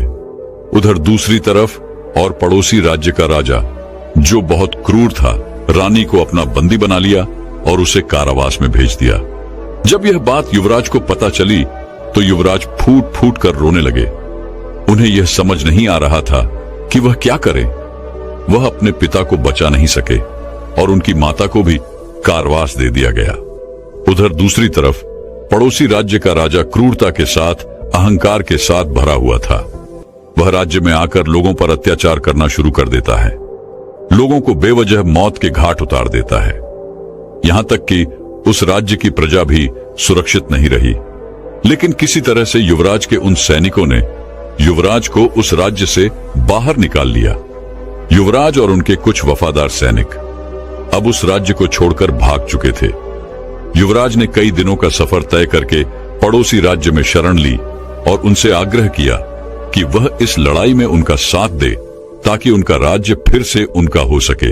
इसलिए उन्होंने पड़ोसी राज्य के राजा से उनकी सेना मांगी ताकि वो इस युद्ध को जीत सके। लेकिन तभी उन्हें एक और बुरी खबर मिली, और वह यह थी कि उस क्रूर राजा ने उनकी माता को, अर्थात रानी को, फांसी पर लटका दिया। यह सुनकर युवराज पूरी तरह से टूट चुके थे। अब उनके मन में अपने राज्य को पाने की भी कोई इच्छा नहीं थी। वह बस फूट फूट कर रोए जा रहे थे। उस राज्य का नया राजा बहुत बेरहम था।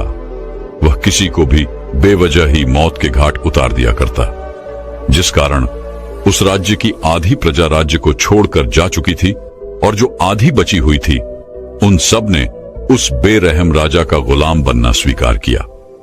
इधर युवराज पूरी तरह से टूट चुके थे। उनके माता पिता अब इस दुनिया में नहीं रहे और जिस राज्य में उन्होंने शरण ली थी उस राज्य का राजा भी बड़ा ही चतुर निकला। उसे डर था कि कहीं यह युवराज मेरी गद्दी ना ले ले, इसीलिए उसने युवराज के बारे में उस क्रूर राजा को बता दिया। और जब यह बात युवराज को पता चली तो युवराज को फिर से वहां से भागना पड़ा। उन्होंने अपने सभी वफादार सैनिकों को वहीं पर छोड़ दिया और वह वहां से अकेले ही निकल पड़े। बिना किसी को कुछ बताए हुए करीबन 2 सालों तक वह यहां वहां भटकते रहे, लगातार भागते रहे। उन्होंने हर जगह मदद मांगी, हर किसी से विनती की वे लोग इनका इस युद्ध में साथ दें, लेकिन किसी ने उनका साथ नहीं दिया, जिस कारण वह बहुत परेशान हो गए, बहुत चिंतित रहने लगे। जब किसी ने उनकी मदद नहीं की तो वह युवराज आम लोगों के बीच रहने लगा।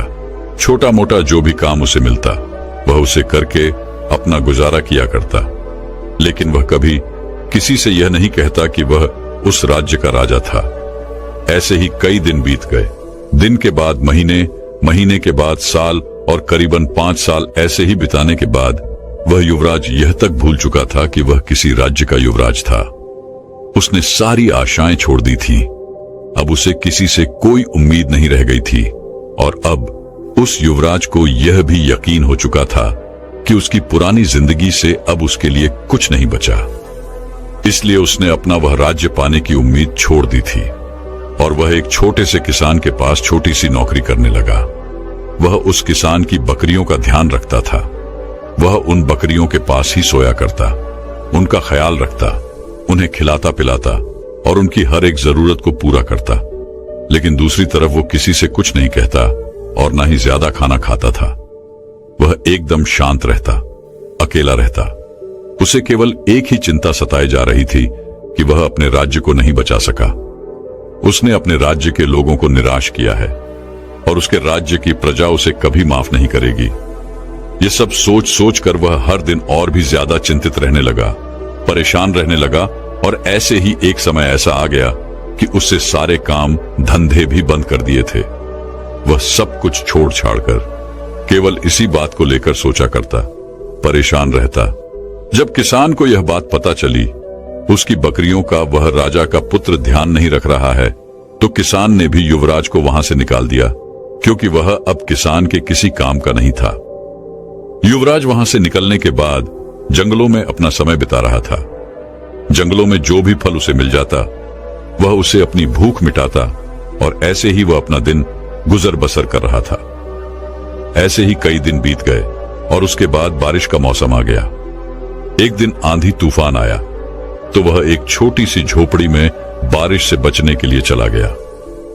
जब वह उस झोपड़ी में गया तो उसने देखा कि वहां पर 3 बौद्ध भिक्षु थे जो बैठकर साधना कर रहे थे, ध्यान में लीन थे। वह जाकर चुपचाप उनके सामने यूं ही बैठ गया। जब उन बौद्ध भिक्षु ने अपनी आंखें खोली तो देखा कि एक युवक उनके सामने बैठा है जो बारिश में भीग चुका है। उन बौद्ध भिक्षु ने तुरंत ही उठकर युवराज को शरीर पहुंचने के लिए एक साफ वस्त्र दिया, सोने के लिए अच्छी जगह और एक गद्दा भी दिया और रात्रि के समय उन्हें कुछ भोजन भी दिया गया। युवराज उन बौद्ध भिक्षु को देखकर बहुत प्रसन्न था। वह यह भूल चुका था कि इस दुनिया में बुरे लोगों के साथ अच्छे लोग भी हैं। लेकिन युवराज को रात भर नींद नहीं आई। वह केवल उन्हीं बातों को लेकर सोचता रहा और रोता रहा। उसे केवल एक ही चिंता सता रही थी कि उसके राज्य के लोग उसे कभी माफ नहीं करेंगे। उसने जो किया है वह गलत है। उसे अपने ऊपर बहुत शर्म आ रही थी। इस कारणवश वह रात भर सो नहीं पाया और उसने यह तय किया कि सुबह होते ही वह यहां से चला जाएगा। वह उन बौद्ध भिक्षुओं के ऊपर बोझ नहीं बनेगा और ना ही उनका कोई फायदा उठाएगा। जैसे ही सुबह हुई युवराज उस कुटिया से बाहर निकला, तभी उन तीनों बौद्ध भिक्षु में से एक बौद्ध भिक्षु ने उसे देख लिया और कहा, भंते कहां जा रहे हो? लेकिन युवराज ने उन बौद्ध भिक्षु के इस सवाल का कोई जवाब नहीं दिया। इधर पर बौद्ध भिक्षु युवराज से सवाल पे सवाल किए जा रहा था, लेकिन युवराज अपने मुख से कुछ नहीं कह रहे थे। लेकिन युवराज को उन बौद्ध भिक्षु की वह बातें अच्छी लग रही थी, क्योंकि इतने सालों में कोई ऐसा था जिसने उनका ध्यान रखा था, उनसे सवाल किए थे, जिस कारण उन बौद्ध भिक्षु का व्यवहार युवराज को बहुत अच्छा लग रहा था। इसी दौरान एक बूढ़ा आदमी उस कुटिया में आया और उसने सामने अपने राजकुमार को देखा। तुरंत उसके सामने नतमस्तक हो गया और कहने लगा, महाराज आप कहां थे? मैं आपको 5 सालों से ढूंढ रहा हूं। मैंने आपकी तलाश कहां कहां नहीं की। इन 5 सालों में मैंने आपको कहां कहां नहीं ढूंढा। आपकी प्रजा भी आपका इंतजार कर रही है। प्रजा चाहती है कि आप एक बार फिर से अपने राज्य पर राज करें। यदि आप अपने राज्य को फिर से पाना चाहते हैं तो हम सब आपके साथ देंगे। उन्हें आपकी बहुत जरूरत है, वे आपको बहुत याद करते हैं। लेकिन उधर दूसरी तरफ युवराज मन ही मन बहुत चिंतित था। वह निराश हो चुका था अपने जीवन से, अपनी जिम्मेदारियों से। वह यह जानता था वह इतनी बड़ी जिम्मेदारी नहीं ले पाएगा। वह कई बार असफल हो चुका था, जिस कारण क्रोधित होकर वह राजकुमार उस बूढ़े व्यक्ति से कहता है, कौन महाराज? कैसा महाराज? मैं किसी राज्य का महाराज नहीं हूं। मुझे अकेला छोड़ दो, मुझे जाने दो। लेकिन उनका वह वफादार सैनिक उनका पीछा छोड़ने के लिए तैयार नहीं था। उसने उन्हें मनाने की बहुत कोशिश की, लेकिन युवराज मानने को तैयार ही नहीं थे। काफी देर तक प्रयासों की बात भी जब युवराज नहीं माने तो वह उनका वफादार सैनिक निराश होकर वहां से चला गया। और उसके चले जाने के बाद वह बौद्ध भिक्षु युवराज से कहते हैं, क्या तुम सचमुच एक राजा हो? यदि यह सच है तो तुम अपनी और अपनी प्रजा की जिंदगी क्यों बर्बाद कर रहे हो? इस पर वह युवराज कहता है महाराज, अब इस बात से कोई फर्क नहीं पड़ता। इस बात को 5 साल बीत चुके हैं। वे लोग मेरे बिना जीना सीख चुके हैं। मैं क्या था और क्या कर रहा हूं, अब इन बातों से कोई फर्क नहीं पड़ने वाला। यदि मैं वापस चला भी गया तो उससे भी कोई फर्क नहीं पड़ेगा। युवराज की यह बातें सुनकर तो बौद्ध भिक्षु युवराज से कहते हैं, फंते, ठीक है यदि तुम नहीं जाना चाहते, लेकिन तुम मेरे साथ चल सकते हो। मैं और मेरे ये दोनों प्रजा भाई अपने मठ पर जा रहे हैं जो उस पहाड़ी पर है, तो मेरे साथ चलो, तुम्हें अच्छा प्रतीत होगा, तुम अच्छा महसूस कर पाओगे। इस पर युवराज कहता है महाराज, मैं जिसके पास भी गया हूं उसने मुझे धोखा दिया है। उसने हमेशा मेरा फायदा उठाया, लेकिन मेरा साथ नहीं दिया। मेरे माता पिता की हत्या करने वाला वह क्रूर राजा अब तक मुझे तलाश कर रहा है। यदि मैं आपके साथ रहा तो वह आपको भी नहीं छोड़ेगा। मैं आपकी जान जोखिम में नहीं डालना चाहता। आपने मेरा इतना ख्याल रखा, इसके लिए आपका बहुत बहुत धन्यवाद। इस पर वह बौद्ध भिक्षु युवराज से कहते हैं, तुम्हें यह कैसे पता कि हर बार तुम्हारे साथ जो हुआ है इस बार भी तुम्हारे साथ वही होगा? यदि तुम प्रयास ही नहीं करोगे तो फिर तुम्हें पता कैसे चलेगा कि क्या सही है और क्या गलत? मैं जानता हूं तुमने अपने पिछले जीवन में बहुत कुछ सहा है, लेकिन इसका यह अर्थ नहीं कि आगे का जीवन भी तुम्हारे लिए वैसा ही रहेगा। इसलिए तुम मेरे साथ चलो। मुझे यकीन है तुम्हें वहां बहुत अच्छा लगेगा और तुम्हारी मन को शांति मिलेगी। उन बौद्ध भिक्षु के बार बार कहने के बाद भी युवराज नहीं माना और उसने जाने से मना कर दिया और उसने तय किया कि वह इसी कुटिया में रहेगा। लेकिन वह तीनों बौद्ध भिक्षु वहां से उस पहाड़ी की ओर चल पड़े। उनके जाने की कुछ दिन बाद ही उस कुटिया का मालिक आया। उसने युवराज को बताया कि उसने यह कुटिया कुछ साधुओं को किराए पर दी थी, लेकिन जितने समय के लिए उन बौद्ध भिक्षुओं ने इस कुटिया को किराए पर लिया था वह उससे पहले यहां से निकल पड़े, जिस कारण युवराज को वहां कुछ दिन रहने का मौका मिल सका। लेकिन अब युवराज को यह घर खाली करना पड़ेगा और रात का समय था, इसलिए युवराज ने गांव के बाहर ही अपने रहने का इंतजाम किया। ठीक उसी समय युवराज का वह वफादार सैनिक फिर से उनके पास आया और उनसे कहने लगा, महाराज मुझे माफ कीजिए, लेकिन मैं आपके साथ ही रहूंगा और इसके अलावा मेरे पास और कोई विकल्प नहीं है। सब जानते हैं कि मैं आपका वफादार हूं और इस वजह से मेरी भी जान जोखिम में है, संकट में है।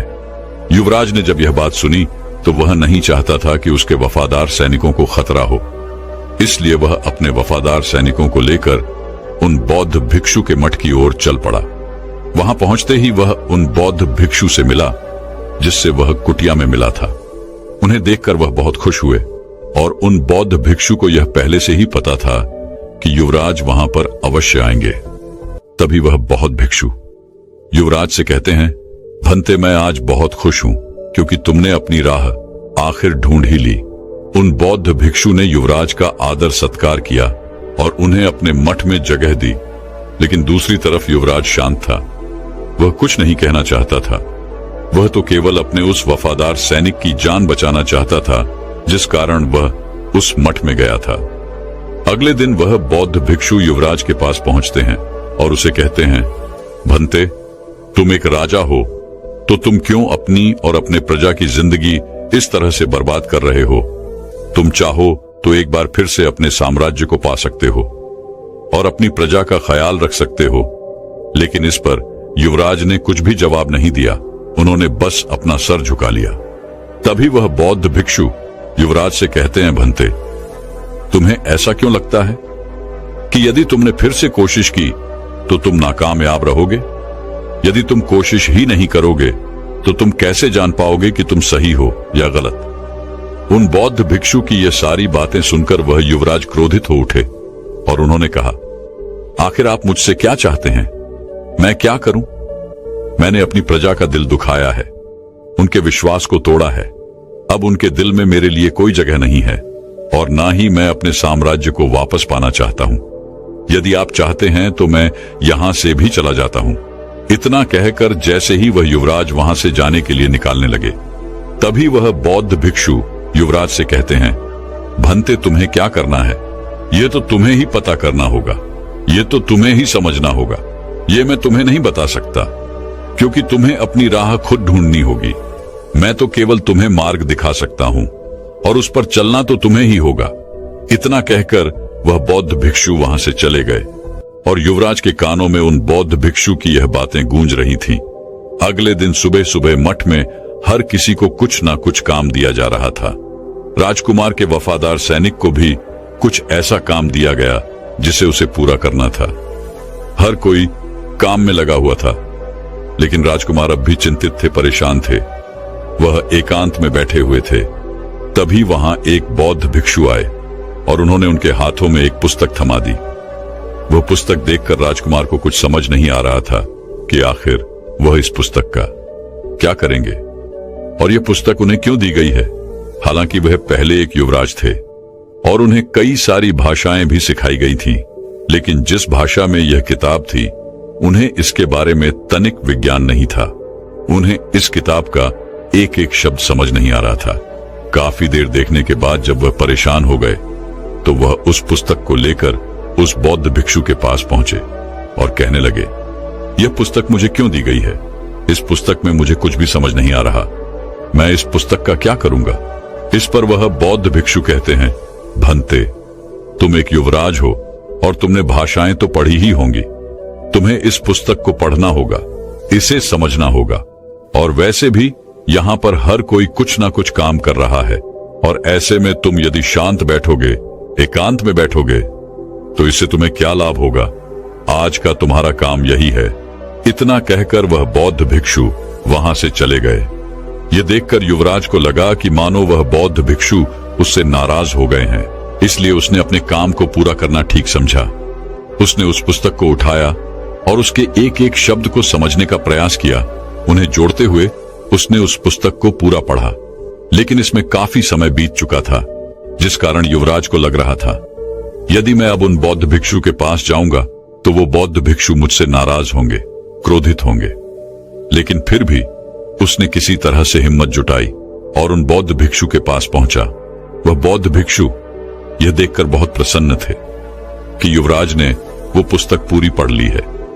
उन्होंने युवराज से कहा, भंते तुम तो कहते थे कि तुम्हें यह पुस्तक पढ़नी नहीं आती, फिर तुमने कहा फिर कैसे इस पुस्तक को पढ़ लिया। इस पर वह युवराज कहता है कि मैं एक युवराज हूं और मुझे पहले से ही कई सारी भाषाएं सिखाई गई थी। मैंने उन्हीं का इस्तेमाल किया। धीरे धीरे इसके एक एक शब्द को समझना शुरू किया और उन्हें मिला मिलाकर मैंने उनके शब्दों को समझा, उसे पढ़ा और उसके अर्थ को समझ पाया। इस पर वह बौद्ध भिक्षु खुशी खुशी युवराज से कहते हैं, तुमने बहुत अच्छा काम किया है और यही काम हर किसी को करना चाहिए। जब तुम्हारे सामने एक बड़ा लक्ष्य हो तो उस लक्ष्य को छोटे छोटे भागों में विभाजित कर दो और फिर अपने छोटे छोटे कदम आगे बढ़ाओ। इसी तरह से तुम अपने लक्ष्य तक कब पहुंच जाओगे ये तुम्हें पता भी नहीं चलेगा। ठीक इसी प्रकार से यदि तुम चाहो तो तुम अपने राज्य को भी वापस पा सकते हो। इस पर वही युवराज एक बार फिर से क्रोधित हो उठा और उसने उन बौद्ध भिक्षु से कहा, है महाराज, आपको मेरे राज्य से क्या लेना देना? मैं युवराज था या हूं, इस बात से अब कोई फर्क नहीं पड़ता। मैंने वो समय भुला दिया है और अब मैं दोबारा उस राज्य का राजा नहीं बनना चाहता। मैंने अपनी प्रजा को दुख पहुंचाया है, उन्हें तकलीफ दी है। ऐसे समय पर मैं उन्हें छोड़कर भाग गया और अब मेरी प्रजा मुझे वापस नहीं पाना चाहती। उनके मन में मेरे लिए केवल क्रोध है। इस पर वह बौद्ध भिक्षु युवराज से कहते हैं, यदि तुम अपने हुनर को यूं ही बर्बाद करते रहोगे तो अवश्य ही एक दिन तुम सचमुच अपने राज्य से हाथ धो बैठोगे और तुम्हें तुम्हारी प्रजा भी कभी प्यार नहीं करेगी। वह भला ऐसा राजा क्यों चाहेगी जो उनकी फिक्र नहीं करता, जो उनका ध्यान नहीं रखता, जो उनका ख्याल नहीं रखता। आज तुम्हारी प्रजा इस उम्मीद में है कि तुम लौट कर आओगे और अपने राज्य को उस क्रूर राजा से आजाद करोगे। मेरा काम है केवल तुम्हें रास्ता दिखाना, लेकिन इस पर चलना तो तुम्हें ही होगा। मुझे अपना काम करना ही होगा ताकि तुम अपना काम कर सको। काफी देर बाद युवराज ने उन बौद्ध भिक्षु से कहा, है महाराज, लेकिन मैं बार बार असफल रहा हूं। इस बार कुछ अलग कैसे हो सकता है? मैं हार हार के थक चुका हूं, परेशान हो चुका हूं। मैंने कई तरीके अपनाए अपने राज्य को वापस पाने के, लेकिन किसी ने मेरा कोई साथ नहीं दिया। हर किसी को लगा कि मैं यहां पर कोई षड्यंत्र रचने आया हूं, जिस कारण मैंने जिस राज्य में भी मदद की गुहार लगाई, हर किसी ने मेरे बारे में उस क्रूर राजा को बता दिया और उस वजह से मुझे हर जगह से भागना पड़ा और आखिरकार मुझे यह समझ नहीं आ रहा था कि मैं क्या करूं, कहां जाऊं, किससे मदद मांगूं। इसलिए आखिरकार मैंने अपने राज्य को पाने की वह उम्मीद छोड़ दी, अपने प्रजा की उस उम्मीद को हमेशा हमेशा के लिए दफन कर दिया। युवराज की यह सारी बातें सुनकर बौद्ध भिक्षु युवराज से कहते हैं, भंते, क्या तुम्हें यह यकीन नहीं है कि तुम बदल सकते हो? यदि नहीं तो यही तुम्हारा सबसे बड़ा पाप है। तुम्हारे साथ अतीत में जो कुछ भी हुआ, तुम सिर्फ उसी के बारे में सोचते रहते हो। तुम्हें लगता है कि तुम्हें हारे हुए इंसान हो। तुम्हें लगता है कि तुम्हारे साथ वही होगा जो आज तक तुम्हारे साथ हुआ है, जो तुमने आज तक अनुभव किया है। लेकिन ऐसा नहीं है। तुम यदि चाहो तो तुम आज भी अपने उस राज्य को पा सकते हो, अपने प्रजा को फिर एक बार खुश कर सकते हो, उसकी उम्मीद को जगा सकते हो। लेकिन इसके लिए तुम्हें अपने आप को अंदर से परिवर्तित करना होगा। तुम्हें अपनी जिम्मेदारी उठानी होगी। तुम्हें अपने वफादारों की, अपनी प्रजा की जिम्मेदारी लेनी होगी। इतना कहकर वह वहां से चले गए। लेकिन उन बौद्ध भिक्षु की वो सारी बातें युवराज के कानों में गूंज रही थी। युवराज ने उन बौद्ध भिक्षु के आखिरी शब्दों के बारे में बहुत सोचा और अगले दिन वो वापस उन बौद्ध भिक्षु के पास पहुंचे और उससे कहने लगे, है महाराज, क्या आपको सच में लगता है कि मैं अपने राज्य को वापस पा सकता हूं? क्या मेरे लोग मेरे साथ खड़े होंगे? ये सारी बातें वहां पर उपस्थित युवराज का वह वफादार सैनिक सुन रहा था। वह तुरंत ही आकर युवराज से कहता है, हां महाराज, वह अवश्य ही हमारा साथ देंगे, क्योंकि आप ही उस राज्य के असली राजा हैं और वह आपकी पहचान आपसे छीन नहीं सकते। इस पर वह युवराज कहता है, तुम सही कहते हो, लेकिन मुझे यह समझ नहीं आ रहा कि मैं कहां से शुरू करूं। तभी वह बौद्ध भिक्षु युवराज से कहते हैं, लगता है तुम यह भूल चुके हो कि अपने लक्ष्यों को छोटे छोटे भागों में विभाजित कर देना चाहिए और उसके बाद उन छोटे छोटे लक्ष्यों की ओर आगे बढ़ना चाहिए। उन बौद्ध भिक्षु की यह बात युवराज को अच्छी तरह समझ में आ चुकी थी। युवराज और उसके वफादार ने कुछ पैसे इकट्ठा किए और अपने लिए कुछ वफादार सैनिकों को खरीदा। ऐसे ही वह छोटे छोटे गांव जाकर अपने लिए सैनिकों को इकट्ठा करने लगे और अपनी सेना तैयार करने लगे। और जब यह बात लोगों को पता चली तो लोग युवराज के साथ जुड़ने लगे, उनकी सेना में भर्ती होने लगे और आखिरकार युवराज ने अपने राज्य पर आक्रमण किया और उस राजा को बड़ी ही सरलता के साथ हरा दिया। और जब वह अपनी राजगद्दी पर बैठा तो उसकी आंखों में आंसू थे और उसके बगल में वही वफादार सैनिक था। वह भी रो रहा था और अपने युवराज से कहता है महाराज, यह वही दिन है जिसके लिए मैंने 6 सालों से सपना देखा था। लेकिन मेरा आपसे एक प्रश्न है। मैं यह जानना चाहता हूं कि आपका मन कैसे बदला। मैंने तो आपको मनाने की हर मुमकिन कोशिश की थी, लेकिन आपने तो मना कर दिया था। इस पर वह युवराज कहता है, मुझे तुम्हारे विश्वास पर विश्वास था।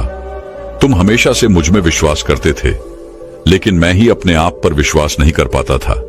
लेकिन जब उन बौद्ध भिक्षु ने मुझे यह समझाया कि मुझे अपने कर्तव्य को पूरा करना ही चाहिए और अपने कर्तव्य से भागना नहीं चाहिए, तब मुझे यह बात समझ में आई कि मुझे अपने कर्तव्य को पूरा करना ही होगा।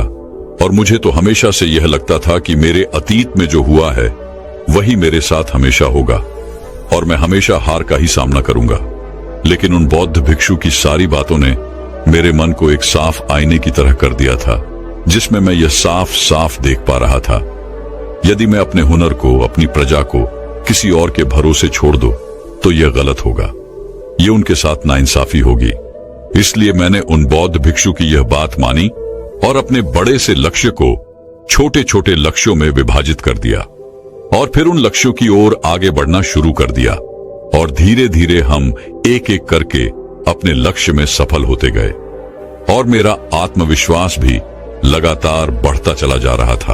और उसी आत्मविश्वास के कारण आज मैं अपने राज्य को वापस पा सका हूं और इसी प्रक्रिया को मैं अपने राज्य को चलाने में भी इस्तेमाल करूंगा। दोस्तों, हमारे साथ भी हमेशा ऐसा ही कुछ होता है। छोटी छोटी चीजों से निराश हो जाते हैं, छोटी छोटी तकलीफों से हार जाते हैं और हम सोचते हैं कि हमारे साथ पिछली बार जैसा हुआ था ठीक वैसा ही होगा और हम एक बार फिर हार जाएंगे और हम आगे कुछ नहीं कर सकते। लेकिन वास्तविकता तो यह है कि हमें अपने आप को समझने की जरूरत है, अपने अंदर उस आत्मविश्वास को जगाने की जरूरत है।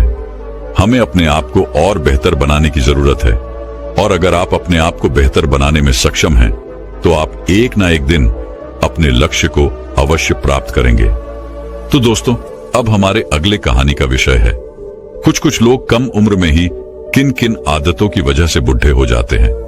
कैसे आप खुद को ज्यादा उम्र में भी जवान रख सकते हो, इस विषय पर अगली रोचक कहानी की शुरुआत करते हैं। दोस्तों, आपने देखा होगा कि आजकल हर एक इंसान, हर एक व्यक्ति अपनी उम्र से पहले ही बूढ़ा हो जाता है। और आप लोगों ने तो सुना ही होगा कि एक बार यदि हमारी जवानी चली जाती है तो वह वापस नहीं आती। अर्थात एक बार बुढ़ापा आ जाए तो जवानी नहीं आती। इसलिए आज मैं आपके लिए एक ऐसी कहानी लेकर आया हूं जिसके अंदर आपको ऐसी 3 बातें पता चलेंगी, ऐसी 3 आदतें पता चलेंगी जिस कारण हर मनुष्य, हर व्यक्ति समय से पहले ही बूढ़ा हो जाता है। इसलिए हमें इन 3 आदतों से बचकर रहना चाहिए, नहीं तो आप भरी जवानी में कम उम्र में बुढ़ापे की तरफ आगे की ओर बढ़ चलेंगे। फिर चाहे आप शादीशुदा हो या ना हो, तो आपका यह जानना बहुत जरूरी है, क्योंकि कई लोगों के साथ ऐसा देखने को मिला है कि वो लोग भरी जवानी में अपनी ताकत खो बैठते हैं और वह बूढ़े हो जाते हैं, बुढ़ापे का शिकार हो जाते हैं, और वो भी अपनी सिर्फ इन 3 आदतों के कारण। इसलिए हमें इन 3 आदतों पर लगाम लगानी ही चाहिए। यदि आप लंबे समय तक जवान और ताकतवर बने रहना चाहते हैं, तो इन 3 आदतों को आपको अपने जीवन से निकालना ही होगा। आज जिन 3 बातों के बारे में, अर्थात जिन 3 आदतों के बारे में हम जानने वाले हैं, ये आदतें आर्षि मुनियों ने तप करके, तपस्या करके यह अनमोल ज्ञान हमें दिया है। लेकिन आजकल के समय की सबसे बड़े दुर्भाग्य की बात यह है, ऐसा अनमोल ज्ञान जो कि हीरे मोतियों से भी अत्यधिक महंगा है, कीमती है, जीवन को सुधारने वाला है, हमारे जीवन को कष्टों से निकालने वाला है, ये ज्ञान धीरे धीरे लुप्त होता जा रहा है। आज हम आपके लिए वही 3 आदतें ढूंढ कर लाए हैं जो शास्त्रों में आर्षि मुनियों द्वारा बताई गई है। तो चलिए जानते हैं कि वो कौन सी 3 आदतें हैं जिनसे हमें बचकर रहने की आवश्यकता है। दोस्तों, वेदों में ऐसा बताया गया है कि कलयुग में मनुष्य की आयु कम से कम 100 वर्षों की होनी चाहिए। लेकिन आपने अपने आस पड़ोस में तो देखा ही होगा कि आजकल हर एक व्यक्ति, हर एक मनुष्य की उम्र कम होती जा रही है। 100 वर्ष तो दूर की बात है, आजकल कोई 60 या 70 साल तक भी ढंग से जीवित नहीं रह पाता। उससे पहले ही वो मृत्यु को प्राप्त हो जाता है। इसलिए 100 वर्ष की आयु को पाना अर्थात 100 वर्ष की आयु को जीने की कल्पना करना भी अब केवल एक ख्वाब जैसा है। एक दिन की बात है, महात्मा बुद्ध अपने कुछ शिष्यों को उपदेश दे रहे थे। वह कह रहे थे कि किस तरह से मनुष्य की कुछ आदत उनके ही विनाश का कारण बन जाती है, किस प्रकार वह समय से पहले ही बूढ़े हो जाते हैं, उनका यौवन, उनकी जवानी समय से पहले ही खत्म हो जाती है और समय से पहले ही अर्थात कम उम्र में ही वो लोग मृत्यु को प्राप्त हो जाते हैं। जब महात्मा बुद्ध अपने सभी शिष्यों को यह उपदेश दे रहे थे, तभी उनमें से एक शिष्य महात्मा बुद्ध से कहता है, हे तथागत, वो कौन से कारण हैं जिनके कारण एक मनुष्य, एक व्यक्ति समय से पहले ही बूढ़ा हो जाता है और वह मृत्यु को प्राप्त हो जाता है?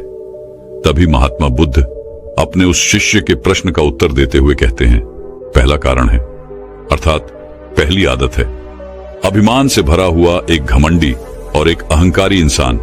महात्मा बुद्ध कहते हैं कि अभिमान, घमंड मनुष्य की आयु को हर लेता है, क्योंकि ऐसा व्यक्ति दूसरों में दोष निकालना और अपने में अच्छाई देखता है।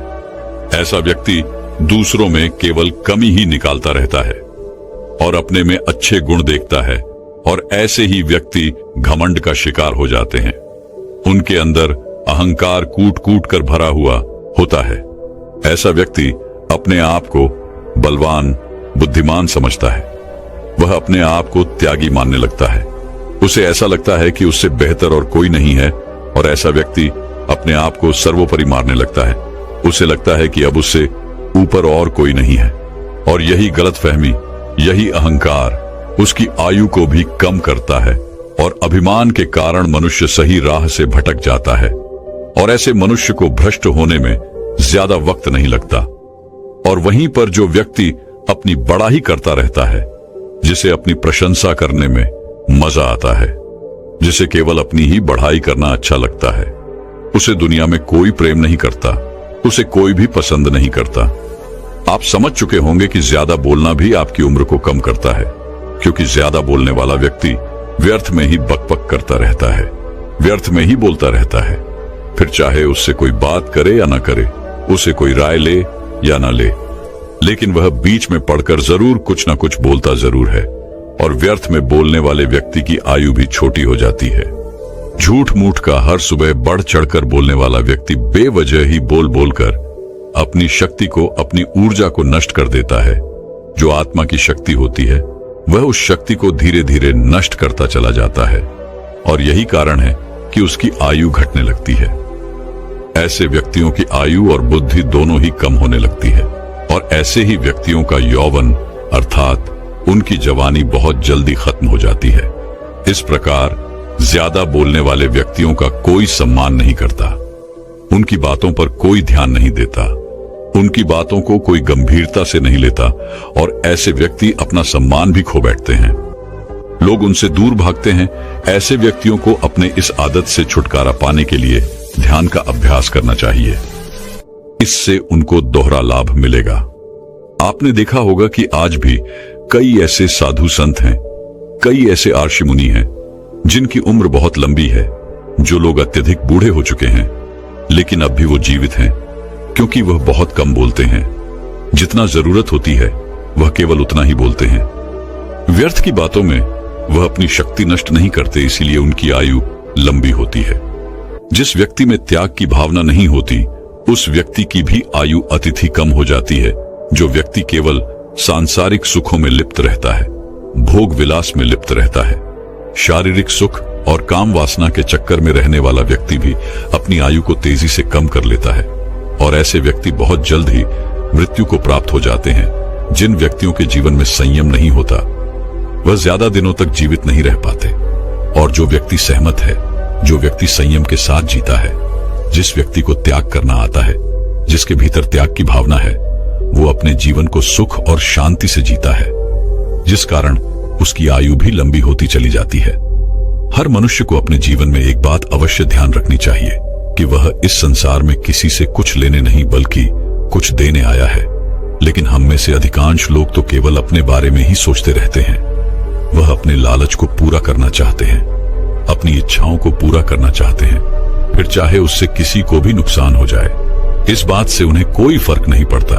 वह केवल अपनी उसी इच्छा की पूर्ति के लिए उसी प्रकार काम करते रहते हैं और ऐसे व्यक्तियों को समाज में कोई सम्मान नहीं मिलता।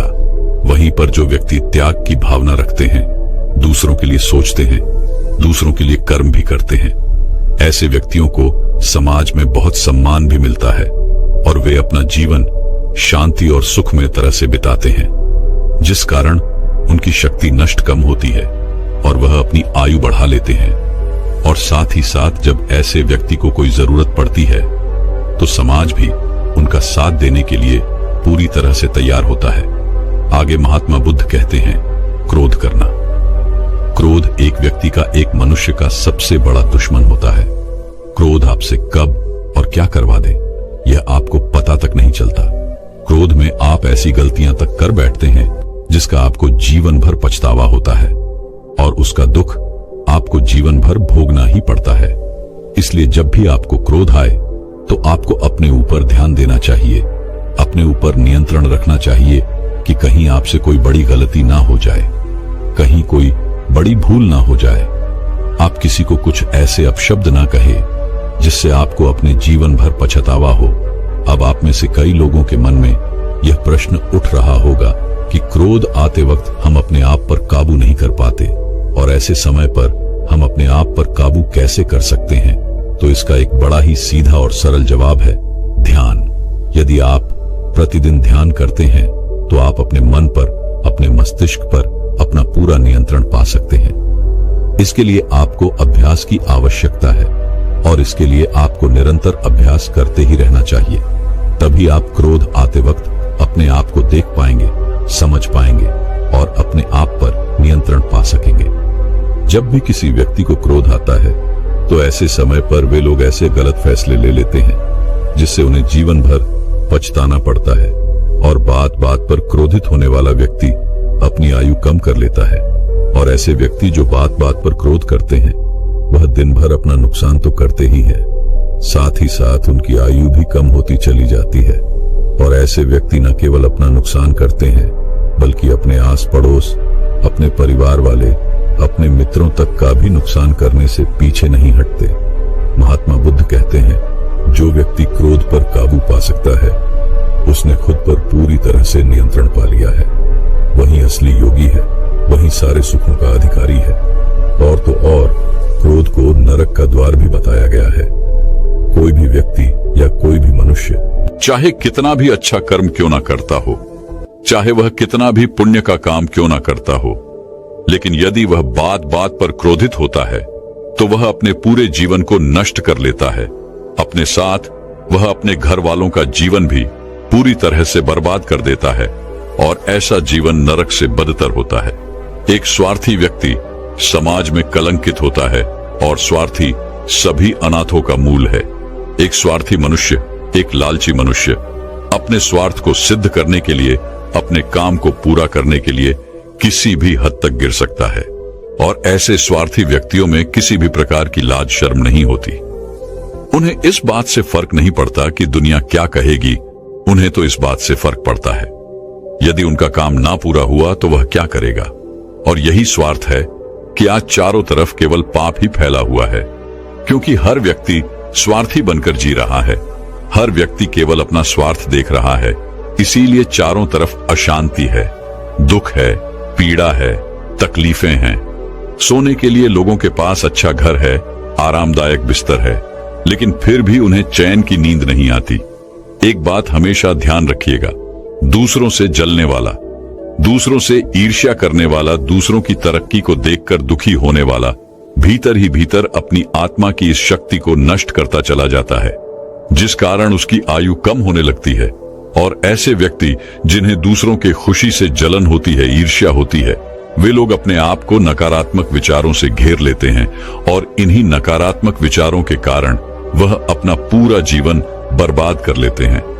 उनके आसपास का पूरा माहौल एकदम नकारात्मक ऊर्जा से भर जाता है और यही नकारात्मक ऊर्जा उसकी जीवन शक्ति को धीरे धीरे दुर्बल बनाती चली जाती है और वह मनुष्य अपनी शक्ति को पहचान नहीं पाता। उस नकारात्मक ऊर्जा के सामने वह हार मान लेता है, जिस कारण वह उसके जीवन शक्ति को कम करने लगता है। धीरे धीरे उसकी आयु भी कम हो जाती है और ऐसे व्यक्ति भी जल्द ही मृत्यु को प्राप्त हो जाते हैं। इसलिए किसी भी व्यक्ति को स्वार्थी नहीं होना चाहिए। स्वार्थी भावना को हमें जितनी जल्दी हो सके उतनी जल्दी इसका त्याग कर देना चाहिए। एक स्वार्थी व्यक्ति कभी भी किसी को भी कहीं भी किसी भी काम के लिए धोखा दे सकता है और एक स्वार्थी व्यक्ति के ऊपर कभी कोई भरोसा नहीं करता। महात्मा बुद्ध कहते हैं, यह अपने सच्चे मित्र और अपने अच्छे मित्र को धोखा देने वाला व्यक्ति भी नीच और अधर्मी होता है। ऐसे मनुष्य की निंदा हर जगह पर होती है। ऐसे लोगों को कोई पसंद नहीं करता। इसलिए हमें हमेशा खुश रहना चाहिए, लोगों की भलाई देखनी चाहिए, लोगों की खुशी में खुश रहना चाहिए, क्योंकि दूसरों की खुशी से जलकर आपको आपकी ईर्ष्या की भावना से ना तो उसकी खुशी छिन जाएगी और ना ही आपको वह खुशी मिल पाएगी। मनुष्य के जीवन में मित्रों का बहुत महत्व होता है। एक अच्छा और एक सच्चा मित्र आपको कई प्रकार की तकलीफों से, कई प्रकार की पीड़ाओं से बाहर निकाल सकता है। जब आपके साथ कोई ना हो, जब आपका साथ कोई ना दे रहा हो, तब आपका सच्चा मित्र आपके साथ होता है और वह आपको उस दुविधा से, उस तकलीफ से, उस पीड़ा से बाहर निकालने में आपकी मदद करता है। सच्ची मित्रता में वो शक्ति होती है जिस शक्ति से आपके शत्रु भी आपसे डरते हैं। जब आप अकेलेपन में या आप कभी किसी मुसीबत में फंस जाते हैं तो मित्रता की यही शक्ति आपकी मदद करती है और आपको उस मुसीबत से बाहर निकालती है। आपका सच्चा मित्र ही आपकी मदद करता है।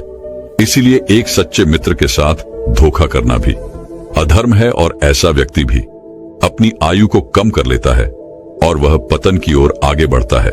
ऐसी कई सारी बातें हैं जो हम अपने परिजनों, अपने परिवार वालों, अपने माता पिता से नहीं कह सकते, लेकिन वह दर्द, वह पीड़ा, वह हम अपने मित्र से कह सकते हैं।